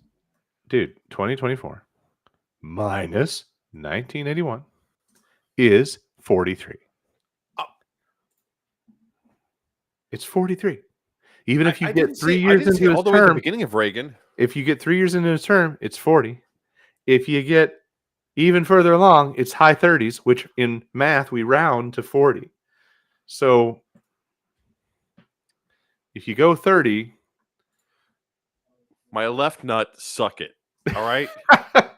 if you go 30, you get the last 2 years of Bush. Lefties being neglected. Lefties Or no, the being first 2 years of neglected. Clinton. Sorry, wrong way. Anyway, so I think what they're having trouble with is the fact that there's a full spectrum of reactions that all consist of fuck him. I think that's really the struggle for these fucking establishment pricks. Is there's a spectrum of reactions. There's people that are saying, yes, it's about time. I'm glad. Please kill more. And there are people over here going, I mean, I don't love the murder thing, but and they don't know how to process the fact that really the majority working, suffering, traumatized human beings in the United States of America, the majority is on some part of that scale of I'm not obligated to give a fuck. No, because here's the reality is that the ultra wealthy have long since been divorced from any sort of fucking reality about what's going on down here. Mm-hmm. Again, I always make a point of not mentioning where I work for. Mm-hmm. Recently, my boss's boss, decided to turn my employees into a fucking revenue center. How do you do that? Well, he decided to I would have turn. thought that's like the way that they came at it day one anyway, right? He decided to turn the free lot that they had parked into a pay lot, Oh, which you they don't get to mean park in for free. that kind of revenue center. Okay. They don't get to park in for free. They now have to pay $50 a month to park in that lot. Now, in his mind, I'm sure that makes perfect fucking sense. Well, you make money working at my establishment. I already I want to point out already he deducts the cost of credit card transactions from their paychecks. So he doesn't even cover the cost of. I was gonna segue to that comment, but I'm gonna pull it down for a second because I want to wrap my head around this. So, in the infinite well of really dumb, fucking stupid, fucking responses to the expenses of doing business that we've seen in the last we've seen a lot of fucking iterations of this shit, and it really it really drives me fucking crazy because at the end of the day, I go back to classic, basic ass business concepts of, hey, the cost of doing business and the cost of the goods goes into the cost of the product. Fucking figure it out. Quit being a fucking cunt. Quit coming up with fucking, oh, well, there's this fee and that fee and we're covering, like, fuck you. Just put in the price of the fucking burger. Fuck off. Yep. Basic, classic, fucking, simple fucking capitalism. Already he deducts 3% from their paychecks for credit card transactions, for the tips that are submitted via credit card. But now he wants to take another $50 a month so that they can show up to work. So this person's idea is, instead of building the cost of the credit card transaction into the menu, they're charging it off on the employees somehow. Mm-hmm. Wild. I thought I'd heard it all, and that's the wildest version of that I'd heard. And now they're treating, and I'm not going to out your employer or your location, but I know where it is, and I know that ain't none of that shit worth $50 a month. No. Never mind the fact that 2 blocks away it's free to parallel park, but whatever, fuck off. Yeah. Okay. So I mean, but this is the Great. world these people live in. Like, completely, like, we have to start acknowledging that the moneyed class has become, and you and I have both experienced this mhm, previous so Lucas and I, for those who aren't familiar, Lucas and I tried to work on a startup, and we encountered a lot of these people trying to get revenue to start a business because we're like, right, hey, this is going to cost X amount of money, and none of us have this on hand.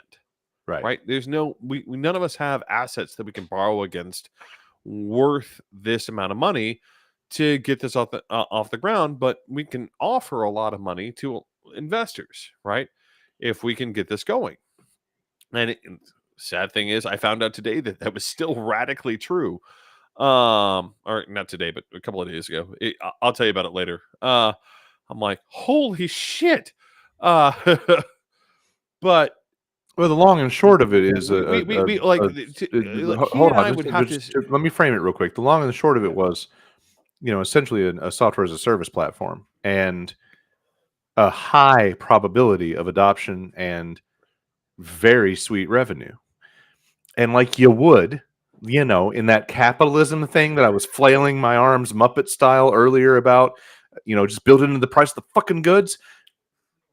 The old theory of, hey, I've got an idea, it's pretty smart. I own the idea. You can't have the idea, but you could back the idea and then you could reap the rewards of the idea and you would be an investor in my business because capitalism in and of itself is not fundamentally flawed. It's just the American butt fuck version that we do is fucked. I mean, because I want to be very clear. We laid out a very clear program where even under the American version of an insane level of capitalism, which is Right. 5 times return over 5 years. Yeah. We promised our investors 10 times return over 5 years. Yep. And we still couldn't get enough. And you want to know why? 2 reasons. Number 1, I'm honest. I'm super honest. I'm Mhm. stupid fucking honest. And one of the things I wouldn't do was set up the company as an LLC. And I'll be very clear why why I didn't do this. I said I don't want to set up the company as an LLC, mostly because it's a rough field, and we need to have thorough liability protection. So unless you want to be sued and have that suit carry on back to you, I need to set up the company this way. I need to set it up as a traditional C corp. Mhm. Number 1. Number 2, a traditional C corp keeps us all more fucking honest. It keeps me more fucking honest. It keeps everyone fucking more honest about what they're doing with the company. Yes, the C corp has to pay taxes. And I have to pay taxes to the federal government. I have to pay taxes for my employees. I have to pay taxes on the income. But the other thing is, it's more honest. I'm not hiding anything from anyone. I get Yeah. to exercise proper transparency over what I'm doing. And yes, we're hopefully going to be making more money. Now, if I look at my other competitors in that field right now, all of them have become ridiculously fucking incestuous and non-transparent about what the fuck they're doing, which is now coming to bite them in the ass a little bit. But a lot of these guys kept on writing me about, well, how can I get more money? How can I get more money? I'm like, I'm promising you, I literally built a situation in which all the profits that they would receive from my corporation would be tax free. I set up a scenario for them in which they wouldn't have to pay any tax on any of the income that they got. In other words, they gave me money, and the money that they got back in profit would be untaxable because I'm actually good at fucking knowing the law and knowing what the fuck to do. And they turned it down. And the reason they turned it down was because it didn't give them more money faster. I'm like, 3 years out, you'll have a shit ton of money. But I don't have as much money on year 2. Yeah. I want to be very clear. Anytime anyone looks at millennials and says that you're all about immediate gratification, I want you to look at every fucking Gen Xer and every fucking boomer and be like, all of you all should buy a fucking bridge in Brooklyn, because all of you all. It's a fair criticism. I'll say that's a fair criticism. I've noticed a disappointing amount of that I would call ideological defection. So yeah. I think Chai tried to say hi with an emoji, and YouTube said "fuck off." So hello back. Chai. Sorry, YouTube is being an asshole about your emoji. But I mean, good to see you. it goes back to this Um, entire concept of how radically disassociated. I want to be Yes. very clear. And also, Lucas can testify. One of the jokes that we had about the guy who was leading the negotiations with us had brain damage. He remember that literally could not carry a thought for longer than 30 minutes because he'd been hit in the head too many times as a star college football player. Yeah, I remember that part. Yeah, that was interesting.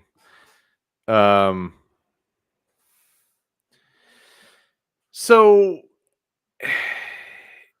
it's I mean, but that's our own it's personal experience. really difficult to quantify. Like I was touching on a few minutes ago with the Schadenfreude thing. Like I don't know the one word summary. I don't know how this is describable. But To me, it's here's the one like thing that this. I think is very fascinating, and I wanted to highlight this earlier. Olivia pointed out the most interesting part is it's bipartisan. And that speaks to the larger. There's a whole enormous thing going on. The thing that I would With hope the working that this class is like, versus the greed class, and this is an example. And here's the problem. Back to that Batman. I used that Joker clip earlier, but I've been telling people for years. That part where Catwoman essentially leads the uprising, and everybody raids the wealthy and loots their mansions, and that's where we're going. That's where we're going. If we're not careful. Yeah, I've been telling people that's where we're going. And what I feel like this I don't know if I'm is like sad. Again, using history as an example. So before the French Revolution, there was this thing called the Affair of the Necklace, which, by the way, there's a wonderful movie about. And basically, some poor folk tricked the aristocracy into thinking a bunch of glass was this incredibly expensive necklace. And they did a whole amazing scam setup of working multiple nobles so that they didn't actually sell this fake necklace to the Queen of France. They got another noble to buy the necklace to give as a gift to the Queen of France. And then once it all came out of like how like corrupt this was and like how corrupt all of it was, they had to have this whole trial, and they had to blame the poor folk, not the rich guy who thought he was giving a bribe, obviously, Mm-hmm. to the Queen of France, but all these poor folk who scammed the rich guy into giving the Queen of France a fake diamond necklace. Yeah.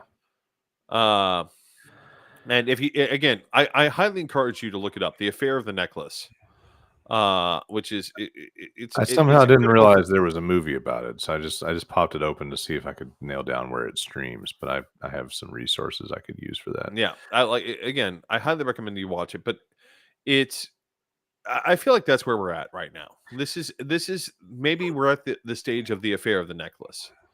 We're realizing how obviously corrupt, and we're all agreeing together that healthcare in America is and I've preached on this multiple times from an economic perspective of inelastic goods like healthcare should not be privatized. But here's They're the thing, not David. supposed to be privatized. To me, there are two lanes in this topic. The healthcare thing is its own thing. It is a piece of this story. And the hating on the oligarchs is another. Yeah, it is. Then the overall greed class, rich assholes, fuck the rest of us as long as they get ahead. I've had a lot of ideas over the years. A lot of them just become something written down in a notepad on my phone, or I might go as far as to make a logo somewhere on one of my hard drives or on my cloud. There's like a Word document, and it's the beginning of a book I wanted to write, and it was called "Looking Out for Number One." There was a period of time about 10 years ago that I really wanted to figure out how to write a book about greed in America.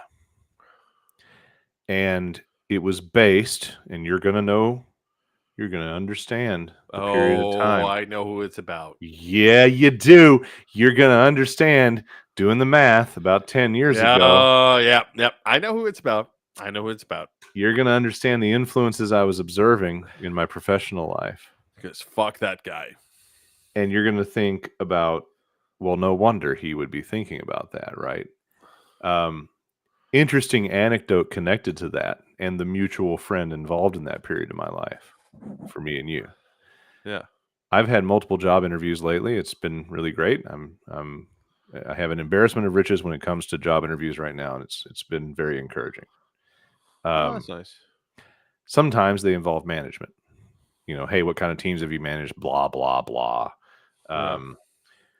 It's funny how much they want to treat hiring and firing like these HR fucking wonks. They're so fucking they're smelling their own farts so hard. It's really fucking funny. And like, well, have you been in a situation where you're making the hiring and firing decisions and evaluating performance? Like, look, quit trying to make what you do sound like fucking wizardry. Okay, it's real fucking simple. I can't say anything.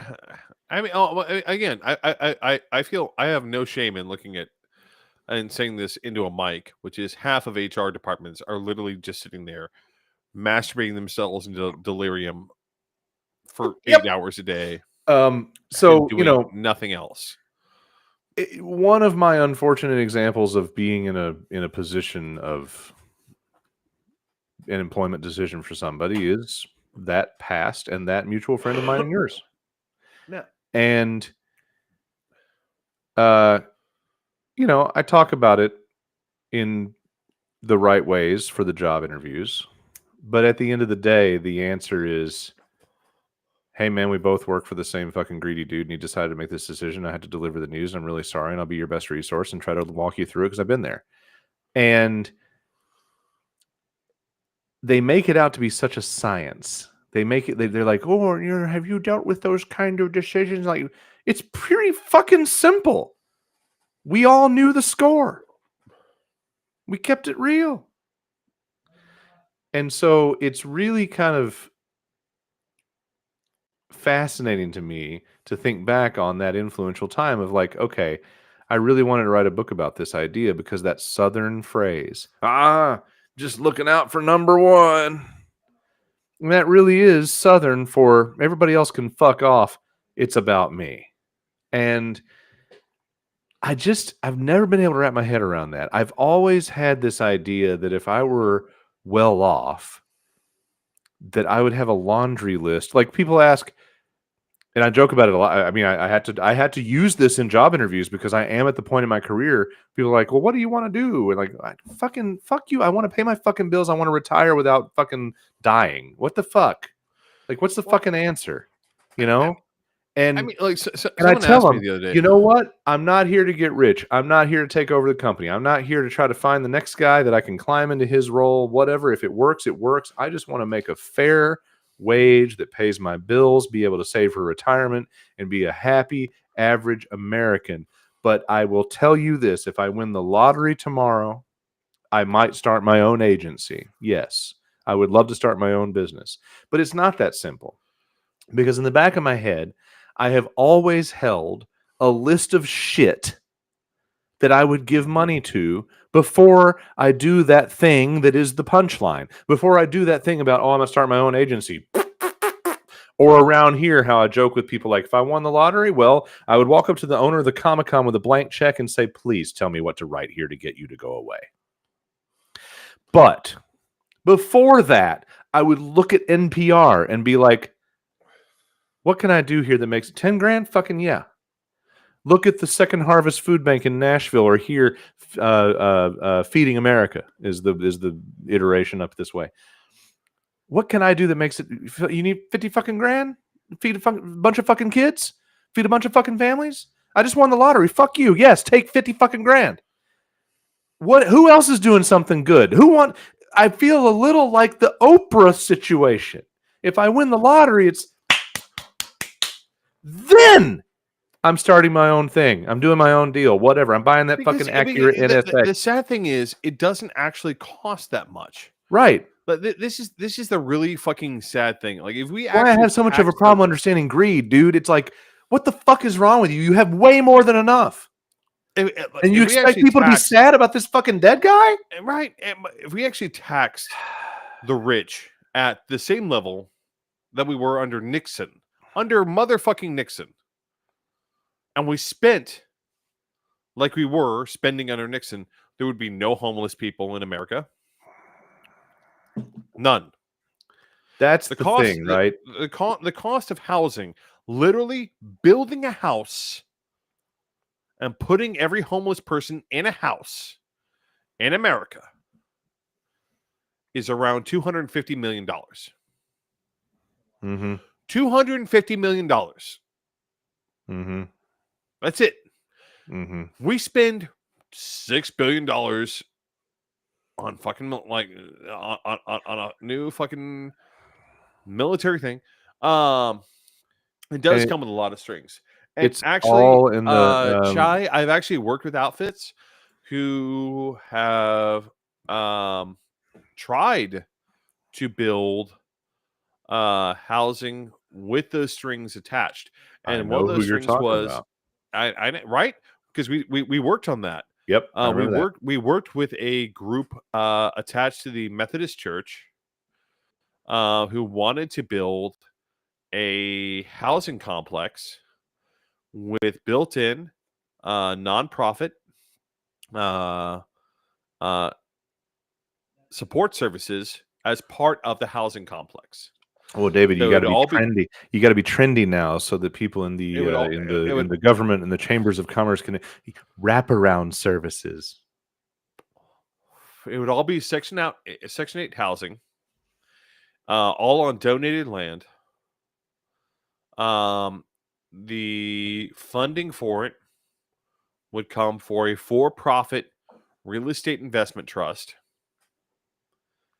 and the nonprofits would buy their own portion of this property, paying rent.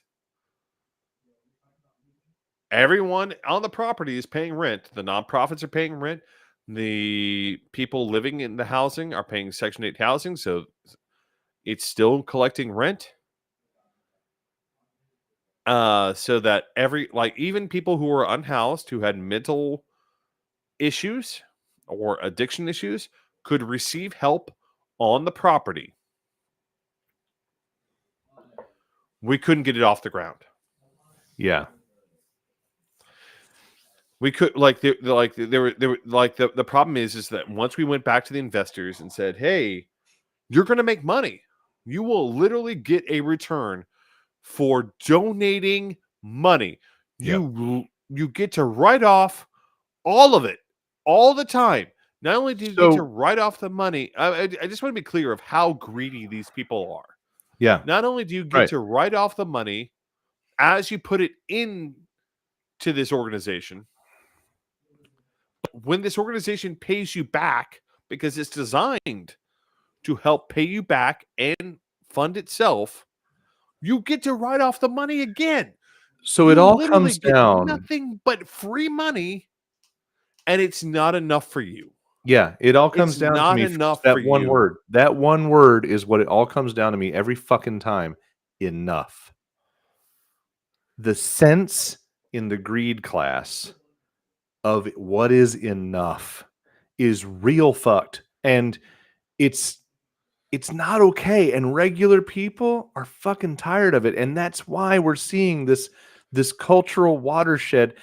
And it's not the fact that we're seeing this that I think is the topic, the newsworthy topic at hand. It's the fact that the establishment is so fucking like distraught about it. They're because they know more is freaking coming. out. They're like, oh god, like all the news commentators like, oh well, of course this is terrible, it's just shameful, and oh look, he might be mentally ill. Hey, here's a photo of him pissed his pants. Ladies, if you think he's hot, look, he pissed his pants because we fucking tased him for no fucking reason. Like there's all this built-in propaganda effort to not take the issue on the chin of we're fucked up and we're a greedy fucking shitty version of capitalism, and we have made a culture out of fucking people and they're done with it. And some of them even voted for Trump based on that same principle. That's how fucked up this is. Goddamn stupid. But no, I mean, like, first of all, I look forward to him opting for a jury trial. Oh, I really want jury nullification. Like you can't imagine my boner. Because I think a lot of people are going to look and be like, this would be a good time for you, Mr. Law Degree, to explain jury nullification. So first of all, jury nullification is. While you do that, I'm going to do the thing that you failed to do. I'm going to jump myself out for a second. Because to clarify, I gave Lucas ultimate admin control over everything, and which means I have no controls over on my side other than to turn off the camera. That's fair, but more specifically, it costs twice as much to have two admins. So this is also fair. So jury nullification. Oh yes, Cass, I saw that. The wonderful Tennessee state senator who pissed his pants in the middle of a DUI stop because he was obviously blackout fucking drunk and too old to control his bladder and all the other fucking things. But no, jury nullification is a thing that can exist. It's rough. So the judge is the finder of. People get really confused about this point of law, which is a judge is a finder of fact. The jury is the trier of fact. What does that mean? So a judge decides what may or may not be fact. The jury is what decides whether or not it is fact. So if I say I paid $2 for a stick of Starburst and walked out a convenience store, right? The jury is the one who will look at the evidence of, well, he put the money on the counter, he picked up the stick of Starburst, and he walked away. The fact that is in contention is, did I pay for the stick of Starburst? Right? The jury will decide based upon the evidence whether or not I did pay for it. The judge, with that instruction, will come to the ultimate conclusion of David did or did not pay for the stick of Starburst. So, in other words, the jury said, yes, he put the money on the counter. He picked up the stick of Starburst and he walked away. Those are all, we decide that those are all true facts. And the judge then decides, okay, those being all true facts, the fact that David paid for the stick of Starburst before he left the store is a true fact. Jury nullification relies on the jury finding that the elements of a crime are not proven. In other words, so let's say, for instance, first-degree murder. First-degree murder requires that I have premeditation that I wanted to kill someone. I took actions in support of that goal, and then I committed that goal. I killed that person. So those are the three elements of first-degree murder. Well, aren't So the that, and then people jury are questioning takes that in this case. They're like, why is it second degree? Which we can get to. But so basically, second-degree murder is not a real thing. It's a fake thing. It's a I'm bringing the charge down to make it more palatable to the jury. okay, that could backfire. But it doesn't. It basically like roughly amounts. So to second-degree three- murder basically so the preeminent element. So second-degree murder removes the premeditation element. Second-degree murder does not require that I planned and carried out plans in furtherance of an act of murder. That's all that second-degree murder does. The theory Second-degree here, murder- the theory here would be that he's just roaming around New York with a 65% 3D printed pistol with a self-produced silencer and just happen to run into the guy. Yeah. Well, they're going to easily say that's not the crime that he's like. I don't. But I mean, like, none of it helps out. So, jury nullification basically is the jury refuses to confirm what would, on its face, be an obvious fact. Right. So, if the jury refuses to accept, say, for instance, that's his face, those are his fingerprints. If the jury looks at it and says, we aren't convinced those are his fingerprints. Yeah. Now, ironically, with modern forensic evidence, like science being what it is, that might be a somewhat fair analogy, but reality being what it is, more than likely, if they have your fingerprints, it's your fingerprints, right? But the jury can still say that they're not convinced. The jury can say that they're not basically say that they're not convinced that those are his fingerprints. We're not convinced that that is his backpack. We're not convinced, and therefore, as the trier of fact, we refuse to confirm this as fact. The trial of the century in the 1900s was OJ. Okay. The trial of the century in the 2000s, for our lifetime at least, might be this guy, Luigi. I have to say there were a lot of other contenders for trial of the century. One of them would have been oh god, the Sarkadi brothers.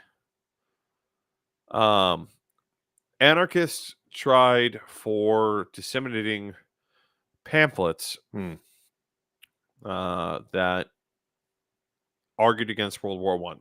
Oh, okay. So, because we do need to wrap it up, I do want to bring in that last element of this. There's a lot to this, and yeah, there's a ton, and it's going to keep going. This is the gift. Yeah. This holiday season, this terrible example of humanity dealing with itself is the gift that keeps on giving.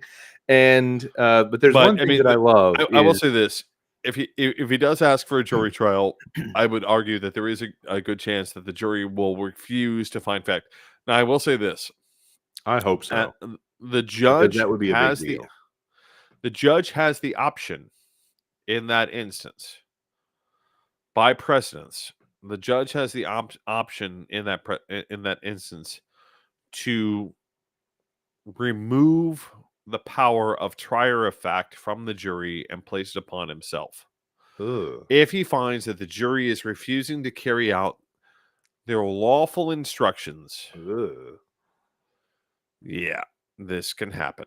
And the judge can find that the jury is refusing to carry out its lawful instructions, and he will place upon himself the role of trier and finder of fact. He will declare the jury null and void. and he will find a now. But here's the thing: this is really fucking suspect, and I actually think it's why they charged him with second-degree murder, because first-degree murder, that option is straight on out. Really?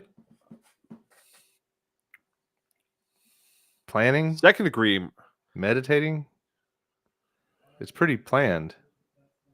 exactly, So because it should be premeditated. In an instance of finding in the instance of finding someone guilty of first-degree murder, you can't do it without a jury. Period.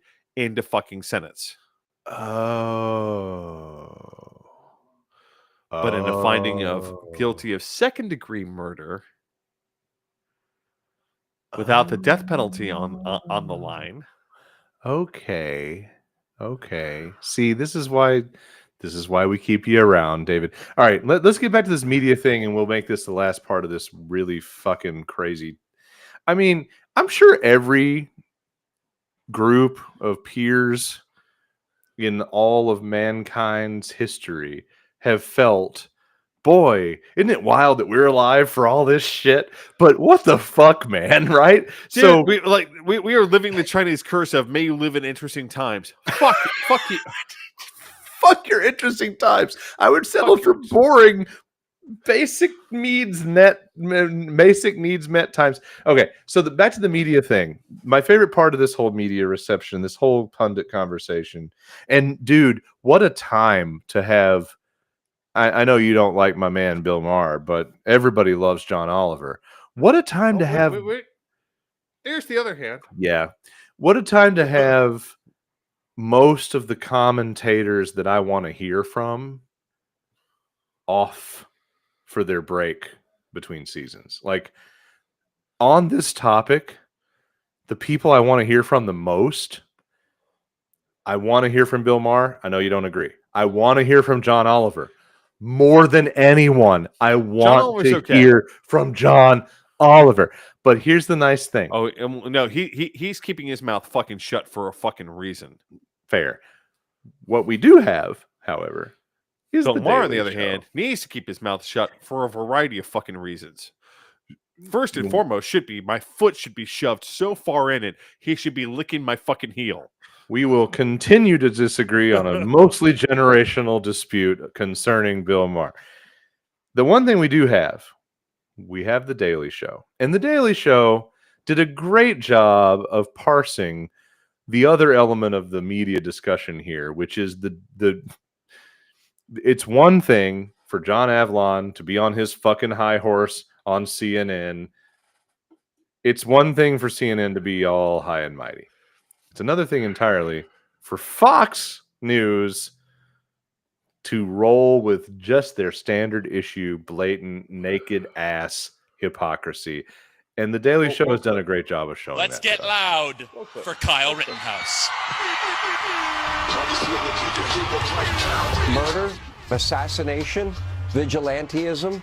It's wrong, it's evil, it's despicable. There's no hero. Cheering for the murder of an unarmed man is beyond sick. For anyone that sympathizes and empathizes with a murderer, that is completely upside down in our American society. There are people that need to reevaluate their inner soul and their moral compass. Yeah. There is nothing acceptable to me about that. Wackos are treating suspected killer as a folk hero. Actual praise for the murder itself. To sympathize with them, it's just disgusting. You know, they have a Bonnie and Clyde syndrome in the DSM-V4 in psychiatric treatment, and that's when some people are enamored by criminals. You don't have the right to go out and kill somebody and take, vigilante justice into your hands. So I think it's really disturbing to people across the country as they tune in and hear, people excited and saying there's joy from this. I think it's really concerning.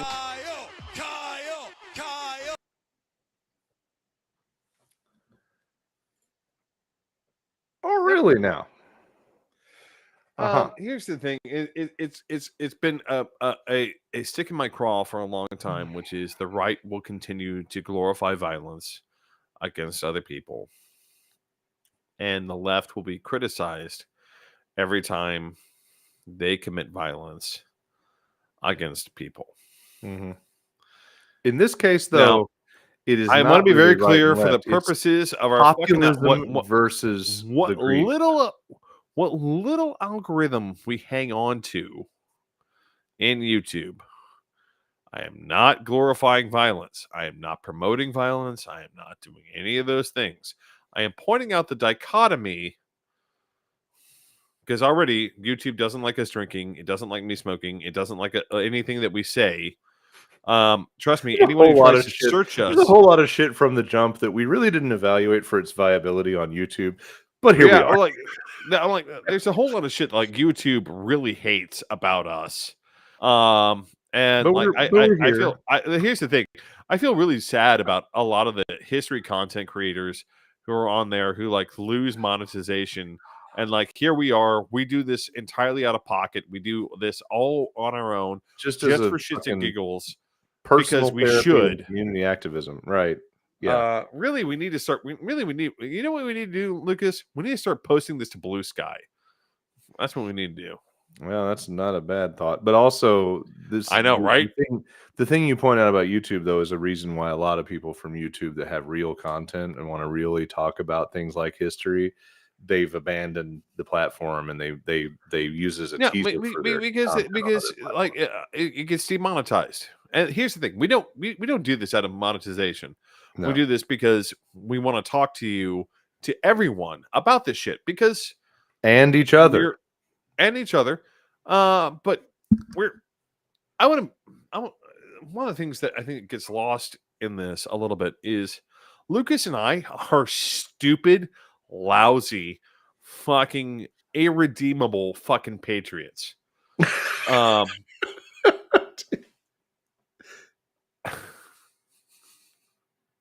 There it is. I figured out the right fingers to move for the Captain America. We're stupid, lousy, irredeemable fucking patriots. And we love America and we love our country and we want it to be better. And the only way to do that is to talk about how bad shit is getting sometimes, like with these assholes, and say something about it. That's our belief, is that by saying these things, these assholes who are now like condemning fucking Green Hat. That's how I'm going to call him. I'm going to call him Green Hat. I'm going to call him Green Hat. Is Green Hat a patriot? I don't know. I don't care. But things, at least in the healthcare industry and amongst the wealthy in America, are going radically fucking wrong. And they've been going radically fucking wrong for a while. And because we love America, we want to say something about it. There are a lot of people out there. I just want, and this is a slight aside, but it's still on topic. There are a lot of people out there who's like, humanity is doomed. I read an article today on the from the Atlantic about the black pill generation. About humanity is doomed. Lucas and I don't believe humanity is doomed. Do we believe that doing the right thing is fucking hard? Yeah, we do. Yeah, we do. We have both suffered professional and personal setbacks because we speak our mind about what we believe. And I don't feel bad about any of that. I've had people tell me, "Oh, David, if you took down Brewing Controversy, if you took down all these videos, like if they saw them, but like they might be mad. If you took down your Facebook posts." And I won't. And I think the reason I'm mentioning this is because I think Luigi, Italian last name, Mangione, I believe. Fuck it. I'm not even attempting that shit. It's just more fun to stick with Luigi. It's more fun to stick with Luigi because free Luigi. Listen, this asshole obviously hit his fucking limit, and he did something which I would not advise, but which I understand. Ooh, I like that phrasing. I would not advise, but I understand. I might steal that from you indefinitely in the future as this gets discussed. We're all tired of this bullshit that we've all been suffering through. We're all tired of how much we've watched our bank accounts drain, our standard of living disintegrate, our hope evaporate to feed an increasingly greedy upper class who doesn't give a shit about any of us, who literally could not care if we live or die. And finally, someone said, I don't care if you live or die. Mm-hmm. In fact, I prefer that you die. In his case. Yeah, as indicated by these as indicated by the very whole verbose, shooting him in, very verbose shell casings and right. Right. I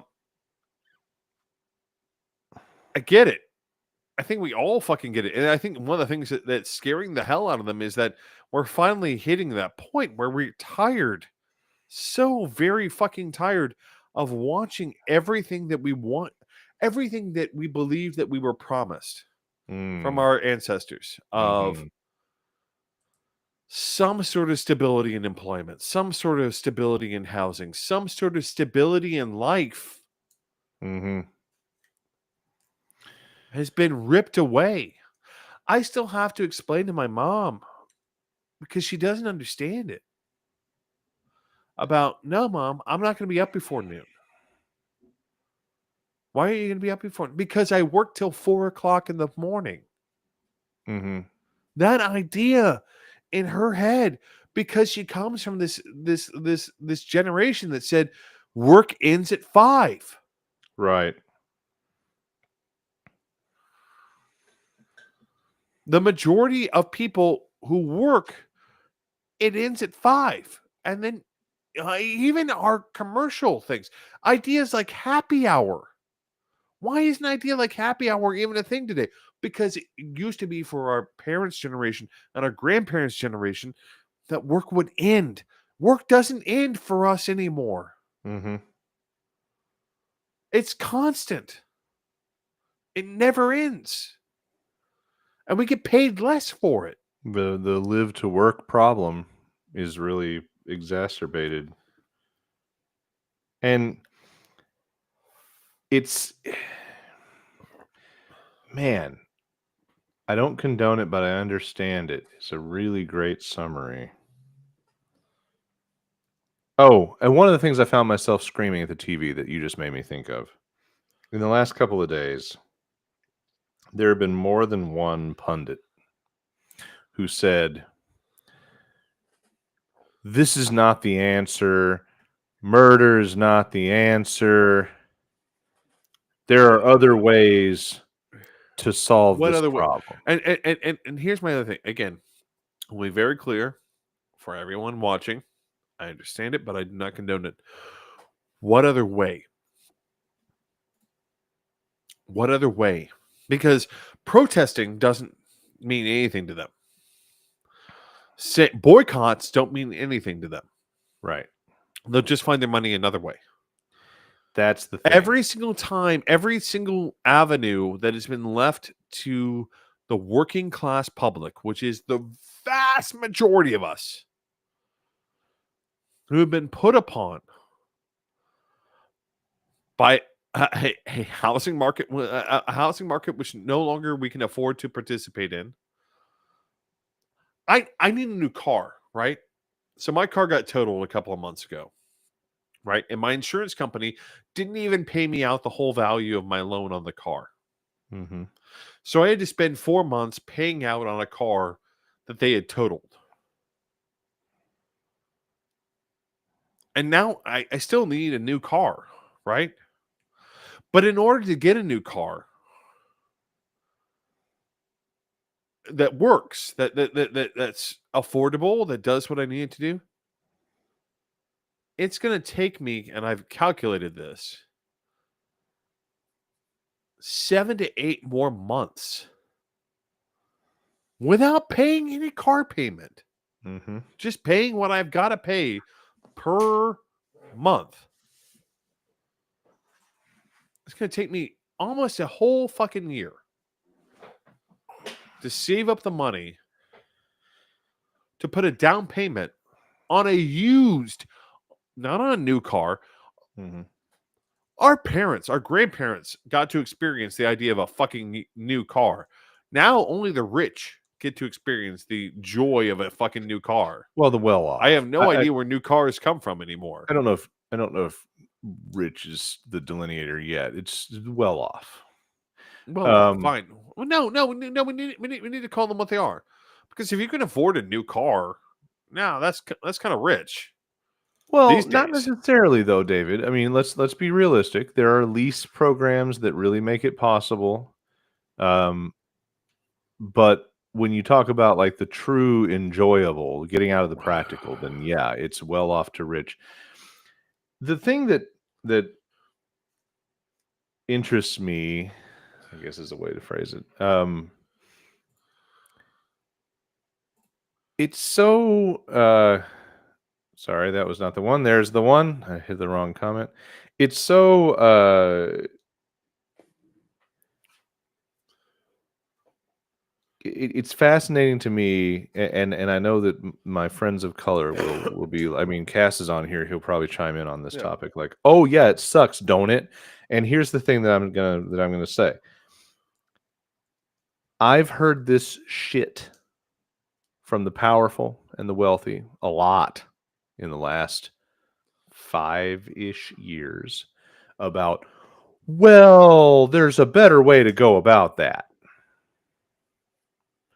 So we get, street protests, police Colin violence. Kaepernick kneeled, and somehow there was a better way to go back about him kneeling. Right. Like, that's the thing. It's never good enough. There's nothing ever from us here at the bottom of any color in the stepped on class of our culture. No. Nothing's ever good enough. Like, well, why do they have to burn down the police stations? Well, because you didn't fucking listen when they just walked around with signs. Well, isn't there a better way to solve this problem than to murder a guy by shooting him in the back? Well, you didn't fucking listen. You didn't fucking listen. We tried policy. We tried activism. We tried boycotts. We tried, like you mentioned boycotts. We tried all these other things. Nobody's listening. Nobody's coming to the table. Nobody's giving an inch. No. So what do you want? And so when I look at it, I'm like, yeah, it happened. I mean, there are plenty of times when I hear about all this shit with all these fucking MAGA twats and Russia. Like, I listen to the news in the morning, and a lot of times I'm like, I just wish a bitch would. They talk about Russia, and like, I'm so fucking tired. Fucking nuke something. Fucking tear that Band-Aid off. And they talk about, well, it could be a civil war in the United States. Like, please. I'm so tired of waiting on shit. I want to revisit that moment real fast about the civil war in the United States. The left has not been arguing for a civil war in the United States. And as we have talked about multiple times on this show, all it takes is for one side to declare that there's going to be a war to make a war. The last time this happened was the South decided that there was going to be a war, and there was a war. Mm-hmm. Conservatives crave and want, and the number of conservatives who have been still so fucking stank ass about, even now that Trump has been reelected, who have still been so ratchet and wretched. Two different words, ratchet and wretched. Yep. About things they want. Yeah. They crave. One of the things that makes me mad is, if you aren't familiar with them as an organization, the Boogaloo Boys, who are an accelerationist organization who want to make things worse so that we have a fucking civil war. Right. And here's the thing. I'm not And- condoning it, but I'm tired of waiting. I'm tired of sitting around going, will it or they're won't sitting it? here. They're sitting Just here fucking constantly do it, trying you to throw fucking out the bait, you trying to fucking trying bitches. to Just create fucking this do it. scenario in which there will be civil anarchy and a civil war because they believe somehow that will purify and make things better for them and theirs. Right. Now I can tell you Yeah. because I've talked about it before on this show. It's not the case. They're going to lose, and they're going to lose Mhm. badly. And Mhm. the only thing they're going to achieve is wrecking shit up Mhm. for a lot of people. So, you know, It's going to make things so much fucking worse for them to do it. But the thing is, but on the other hand, I get where they're mad. I get where they're upset. sure. I get where they're looking at things being like something's got to change. Well, if something's got to change, then let's smash the entire thing Right. and make a civil war. Well, and at the end of the day, that's a lot of what people voted for Trump for. Like, I don't give a shit about all this stuff. I just want him to break it. I just want people to break stuff, because if we break stuff, surely whatever replaces it will be more to my liking. And that's fundamentally fucking stupid. But that's That's the dumbest fucking idea that could possibly ever be conceived of yes, by all of and yet humankind. I understand it. I And get that's it, the thing. but That's the thing dumb. that we're looking at in so much of our culture right now is, but I understand it. And that is a really weird place to be at the moment. It is. Cass might get the last comment of the night. Now the real deal is that the situation is brewing to bring about a major shift, revolution, or civil war in response to this shit. So I have had this thing like some people think it's crazy. Some people really get pissed off at me depending on what corner of Reddit they're in.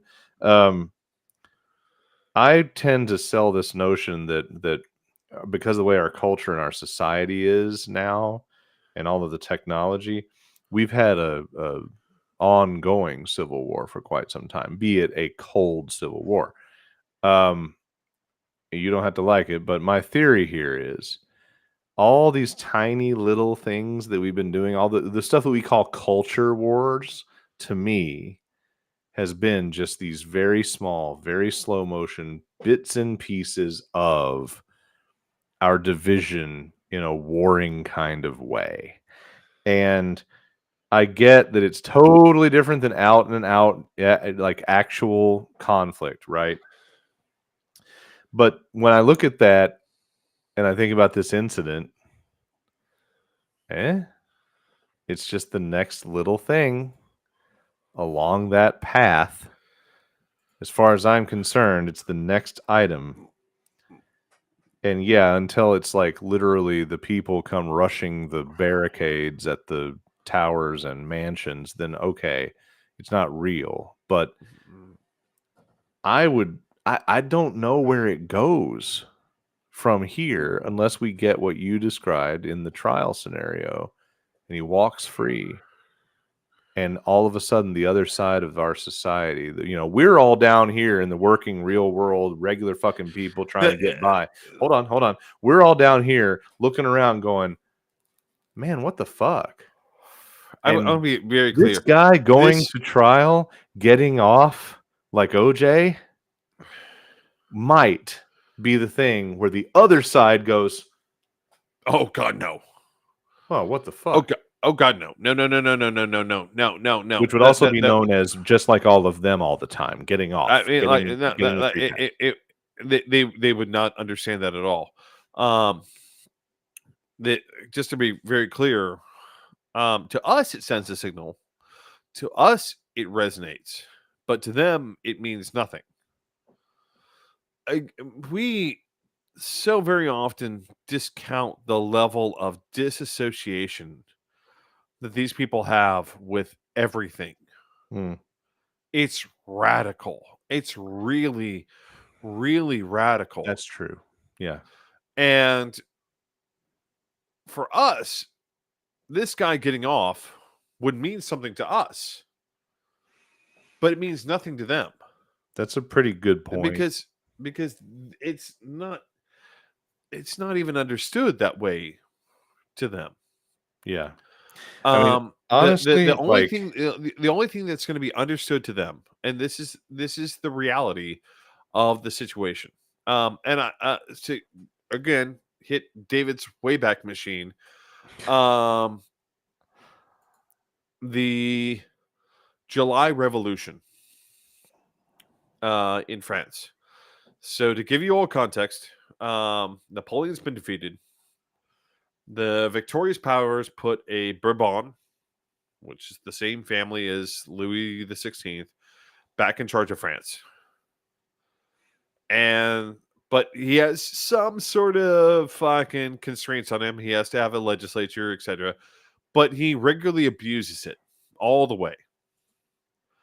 And coincidentally, that legislature continuously passes laws that restrict people voting in the national elections so that they can continue to get more. The conservatives, the pro-monarchists, can continue to get more share until something finally fucking breaks. And the anti-monarchists get a majority share. At which point, they just simply declare the elections void, which triggers a revolution. None of what, in these people's minds, none of what they do has big consequences. They imagine themselves, because you have to get into their heads. You have to get into the enemy's head to understand them. And because none of what they imagine that they are is bad. No one imagines themselves as a bad person. yeah. Right? You have to get into their head to understand why they do what they do. And for these people, none of what they imagine they do makes them bad. They're just simply trying to protect in their own minds, their own little piece in their mind, their own little piece of wealth. Looking out for number one. But in their mind, it's not. It's like I imagine if you handed them a fucking tape measure, they'd all imagine that they had 2-inch cocks. But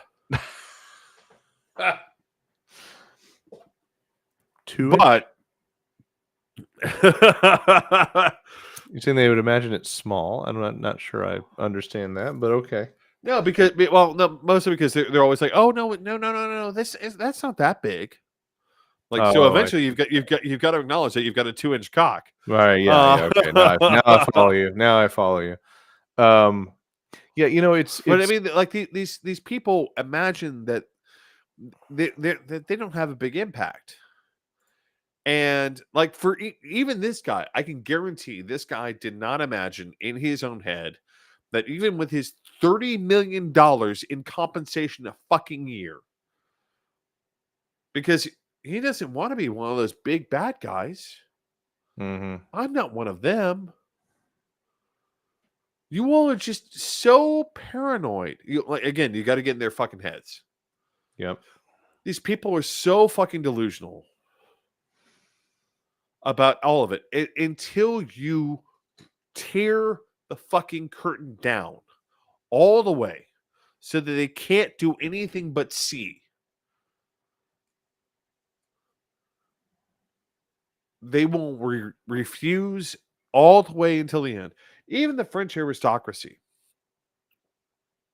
refused all the way up until they were actually in front of the fucking guillotine to acknowledge, holy shit, guys, you all were fucking assholes. Now, are the people about to cut off your head fucking assholes? Well, yeah, kind of. But everyone in this scenario is a fucking asshole. Right. And the only reason they're fucking assholes is because you were such fucking assholes to begin with. Yep. And the place that we find ourselves in is at that moment before the only solution to one asshole is another worse asshole. we find ourselves in a position where we can hopefully negotiate a path through, which we did, which granted America has done before. Under much better leadership. Oh, Jesus, motherfucker! Well, you know what? You know what? If I have to have hope, it's this. The person we had before FDR was fucking Herbert Hoover. So okay.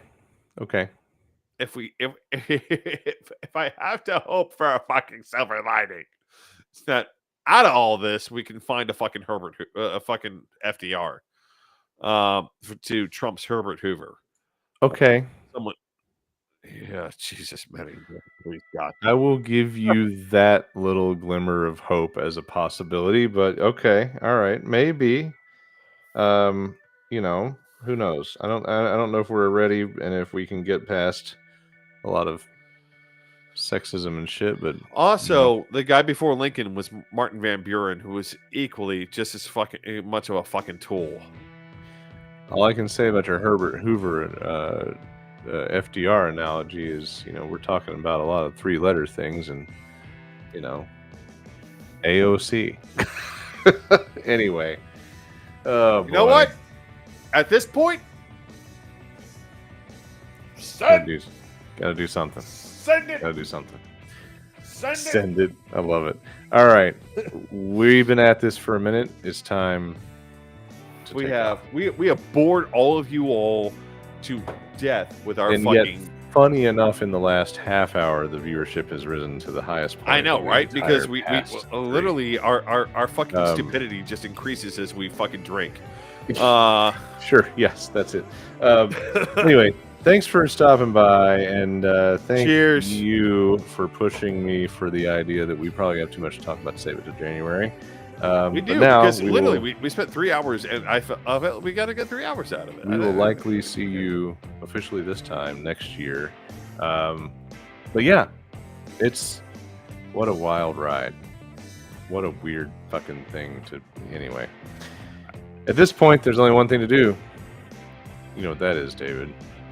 This is the part where we tell the people good night, good evening, and good luck.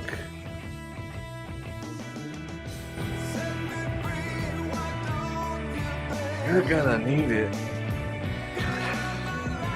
a lot.